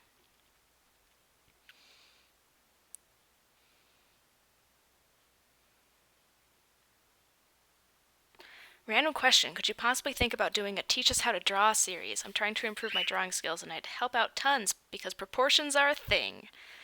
That's an idea. I'm always. When it comes to teaching, I'm nervous that I'm going to get it wrong, that I've been doing things wrong, and people are going to be like, Bob, this is weird. Wait, this isn't helpful. You're teaching it bad. But I'll think about it. There might be something there.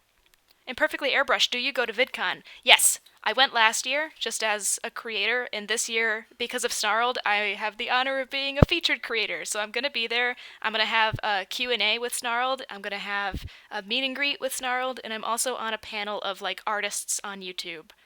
So once I get all the information for when those things are, I will share it with you. But yeah, I'm going to be at VidCon, and if you're coming, please tell me, and let's meet up, baby. Tyler, you've got really good taste in shows. Do you like memes? Toast is asking. Do you like memes? If so, what's your favorite meme and what's your favorite YouTuber? Favorite YouTuber I can answer real quick. It's Grace Helbig. She's a lot of people's favorite YouTuber though. I also love Jack's films. I love Eat Your Kimchi. They're Simon and Martina now. Their branding's changing because they moved away from Korea. There's I must be subscribed to like 120 YouTubers, and I do watch all of them. Like Julian Solomita's vlogs, I love. So good. And then the other questions were. Oh, I forgot them. Totes, magoats, forgot them. Memes. Of course I like memes. That's the whole purpose of memes, is that everybody likes them, and they don't have a lot of memeing. What's your favorite meme? There's one that Mike and I have been quoting a lot recently. It's a new one, based on the Guardians of the Galaxy opening, the Guardians of the Galaxy trailer. There's there's a sequence where Rocket Raccoon is trying to teach Groot something, and someone memed it to be like teaching Groot about how to use Reddit or use Imgur. So Rocket Raccoon is like, okay, what do you do when you see something that was stolen and posted on Reddit? And he's like, upvote? And Rocket's like, no, it's not, no, you don't support that. You go to the original poster and you upvote the original poster. You downvote that, the person who's stealing it. And Groot goes, upvote? He's like, no. And at one point, I think Quill pops up in the background and he goes, oh, if he likes it, just let him upvote it. It's fine. And Groot leans down and picks up whatever it is in the trailer. He picks up some machine thing and he starts to run away. And Rocket Raccoon turns around and he's like, what the heck? And Groot's running and he goes, I made this. And it's so funny. Mike and I all the time are taking credit for things that obviously we didn't make by saying, like, I made this. I made this. So I made this is my favorite meme.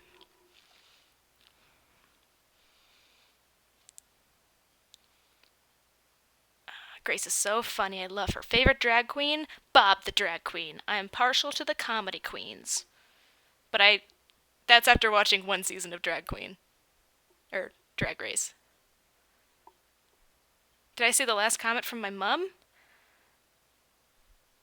3/4 Maltese. Yeah, I'm sorry. I messed up then. Titan, our dog, is 3/4 Maltese, 1/4 Shih Tzu.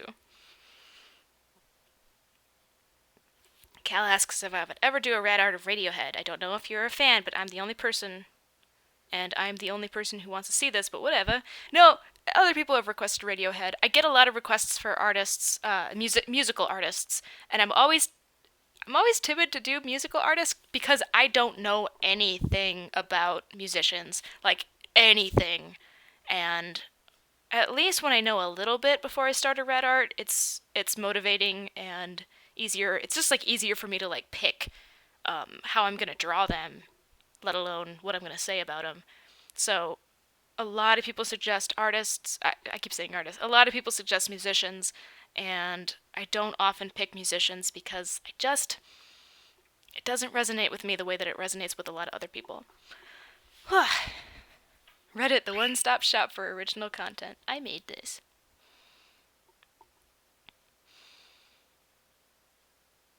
Good night, Elizabeth Turner. Thanks for being here. It's midnight. Is it midnight in the UK? Do you have any passion projects you're working on right now? Ooh. I mean, YouTube is my passion project. You guys, this is my passion project. I don't get and no money, and it's just purely 'cause I like it. Real quick, let's QC this video. It finished rendering. And I need to send it off because it's really late. I'm doing this super duper late. Well, you can't see it, can you? I guess I'll do this afterwards. Never mind, I'm not gonna QC that. And QC means quality check, by the way. Beth, what's your opinion on fidget spinners and fidget cubes? I literally yesterday found out about fidget spinners. I'd never heard of them before, and all of a sudden, I've got a bunch of friends who are teachers, and all of my Facebook was just teachers raving about how much they hate fidget spinners because it's super distracting in classrooms, it makes weird noises, people don't pay attention. It like does the opposite of what it's supposed to do.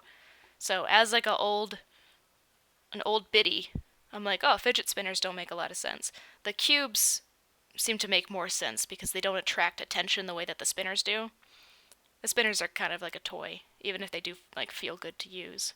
And if you don't know what fidget spinners are, they're these little discs that you hold, and you can flick them and they rotate, and they'll rotate for a long time. It's pretty impressive the ergonomics of them. And they look like they'd be a lot of fun to have in your hand and spin around. But as far as in a classroom, because they're meant to take people who have focus problems and ADHD and give them something to do so that they don't have to just engage with everything. They can just engage with that and listen to the lesson. But it doesn't work. Dina's got to go. Dina, this has been great. Thank you for being here and asking the questions that you asked. You're lovely. And I hope you enjoyed it.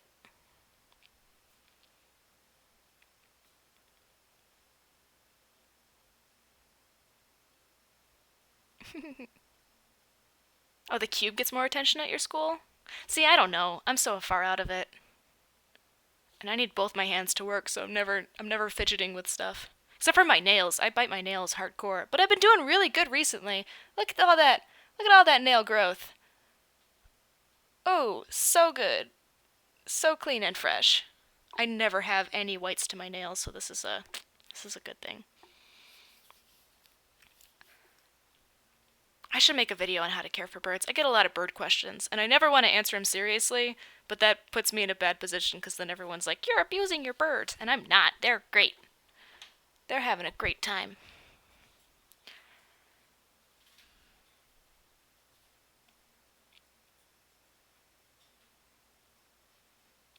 Chloe, it sounds like Chloe Wilson has the best experience of it.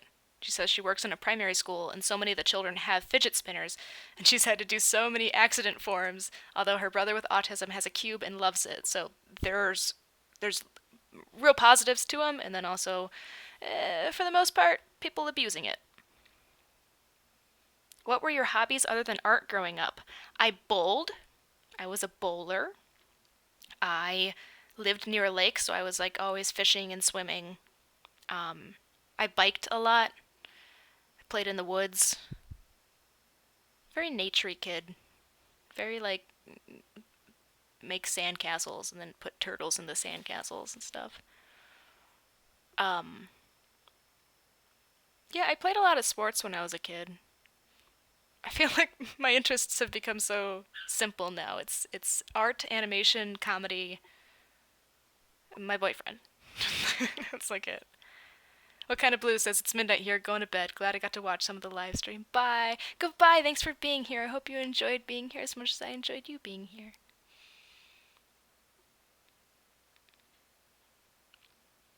Nice job with the nails. Thanks, Toast. I have 2 birds. I hate it when people who only have 1 bird. Wait, what? I have 2 birds. I hate it when people only have 1 bird. It's so annoying. It's really bad for the bird. Oh, what are you talking about? You can have 1 bird. I think birds mate for life, and they fixate on one person, and they can have die from heartache when they're separated for a long time. And so if you have a bird, but you are for 12 hours out of the day away from that bird, that's sad. difficult for the bird because it's constantly in anxiety about where are you, what are you doing. Think of it as a very, very clingy boyfriend or girlfriend. But that's just because they're flock animals. They're meant to be around others and they're meant to have companionship constantly. You noticed earlier on in the stream when I left, they just started screaming because they need to know where you are at any given point. And so I'll walk around my apartment and just yell, "Hey, I'm fine. Hey, chill out. Cool." Just so that they know where I am. So when you have one bird, but in my situation, like I work from home, I'm here all the time, the birds are on my shoulder all the time. And so if it would work with one bird. I have two because I wanted Garrus to have a companion because when I did get him, I was working. I wasn't home. But what happened was both birds bonded to me and not to each other. And so I have this weird chain reaction now where Garrus can be alone because he knows how to be alone. But he loves me and doesn't love Pidgey. Pidgey cannot be alone. She can be, if I leave, she's fine as long as Garrus is there, but if both Garrus and I are gone, she's mindlessly screaming. But, like, it's, if all three of us are here, it's fine. If I'm gone, Garrus is screaming. If Garrus and I are gone, Pidgey's screaming. So it's a weird dynamic. Although Pidgey has started really bonding with Mike, and so every time Mike leaves the room, she'll start screaming, even if she's on my shoulder.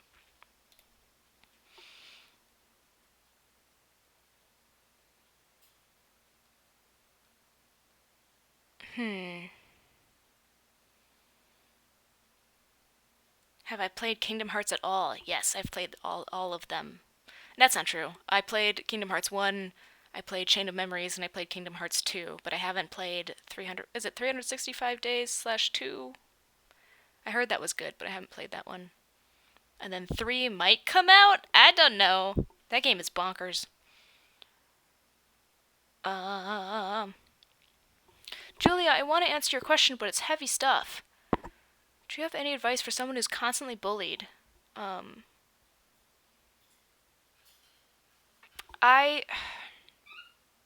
People bully because it's not because of you, it's because they hate themselves. People only attack other people when they're scared or when they're upset or angry or insecure. Most all negative behavior comes from personal insecurity. And there's different ways to deal with that. Some people who are insecure make stuff because they want to have an effect in the world, and so they create things. People who can't create try to destroy things, and be that beautiful natural rock formations or other people's feelings. They'll go after whatever they can to make some kind of an impact because they feel like they have no control, and they don't love themselves. Healthy-minded people don't hurt other people. And so I'm sorry that you're being bullied. That sucks. The best advice I had when I was being bullied was to fight back, to stand up for myself. That was in the early 90s. I don't know. I don't know how attitudes have changed. But it worked for me as... It's interesting, because I know my mom can maybe speak to this a little bit more about being bullied. I know I was bullied a lot. And I was like paired up with bad kids too. My schools had this idea that if someone was misbehaving or bad at school, they would set them next to someone who did behave and got A's, and that would like fix the problem. But what it did was it took somebody who was already struggling and put them next to somebody else with like an adult saying, "Hey, this other kid is better than you. You should be like this other kid." So naturally the struggling kid is going to be like, "Well, I hate that other kid." So the other kid who was doing nothing wrong then gets bullied all the time. So, where's this going? I know I was bullied a lot, but thinking back, I don't remember a lot of it anymore. And weirdly, the guy who bullied me the most, he OD'd later on in life. Like, he's passed away. And when we found out that he died, I had such a connection with him just through the torment that I cared a lot about him dying, but I wasn't super sad about it. It was very weird.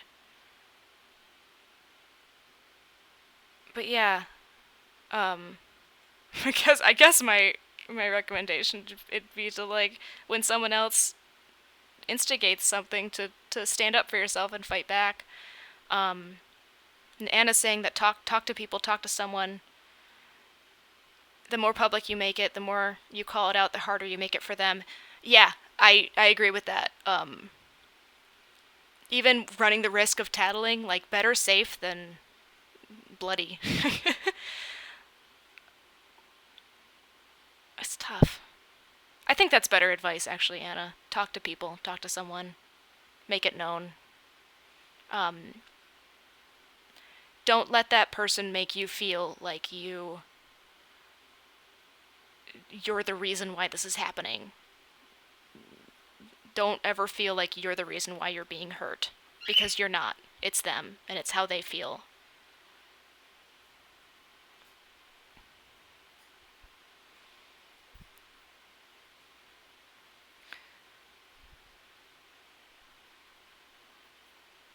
Yeah, Julia, and as you have more experience with it, you'll figure out what's working better than other and what's not working. Ooh.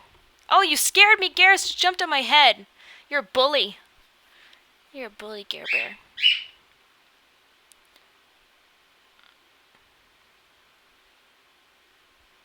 Yeah, Julia, definitely talk about things. Ooh, Yvonne McCabe started doing a depression diary to draw when she's feeling down. I did a very similar thing, but with journaling. I have journals, and whenever I felt shitty, I would sit down and just write, and it was incredibly helpful for me. Some people punch walls. I wrote in my journal.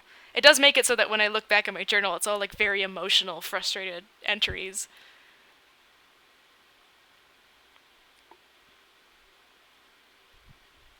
Bullies feed on shame.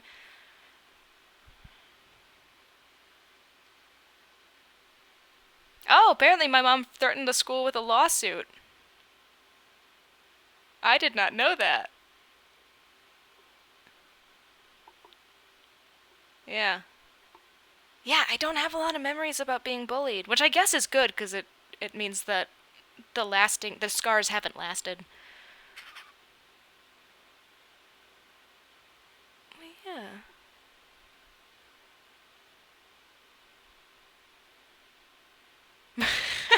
I didn't sell my journals to classmates, Mom.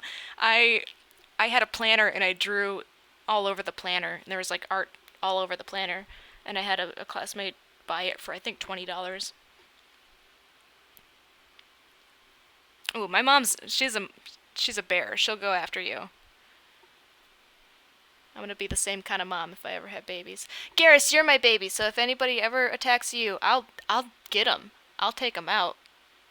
I'll never let anyone treat you bad, except for me, while I'm trying to get your feathers out. Not your feathers. She's got pin feathers. Garrus is going through a molt from her winter coat to her spring summer coat. And so she's got all these little pokey pin feathers. And when I say pull the feathers out, I just mean that I'm like clearing the wax off of the pin feathers.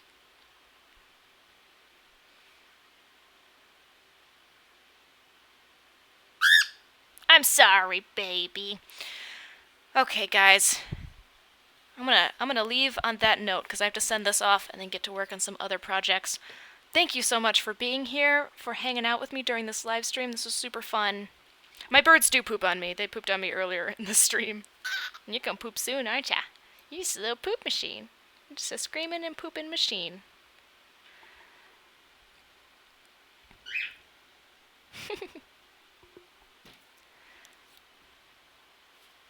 Alright, guys. I know. I have to wait for the reactions before I can start saying goodbye to everybody. Because there's just a itty bitty little delay.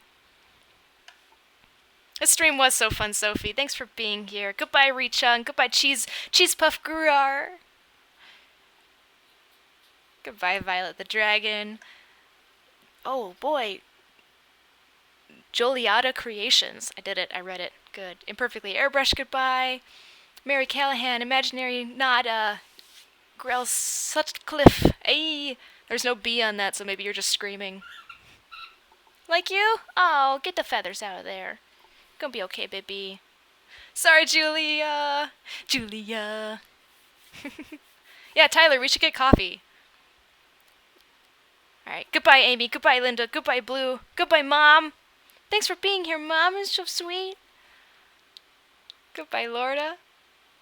Chloe. Kadia? Goodbye, Chloe. Goodbye, Toast. Toast, yeah, tweet at me. I'd love to have chats either in DMs or publicly, whatever. Can I talk to you at other times outside of live chats? Yeah, man.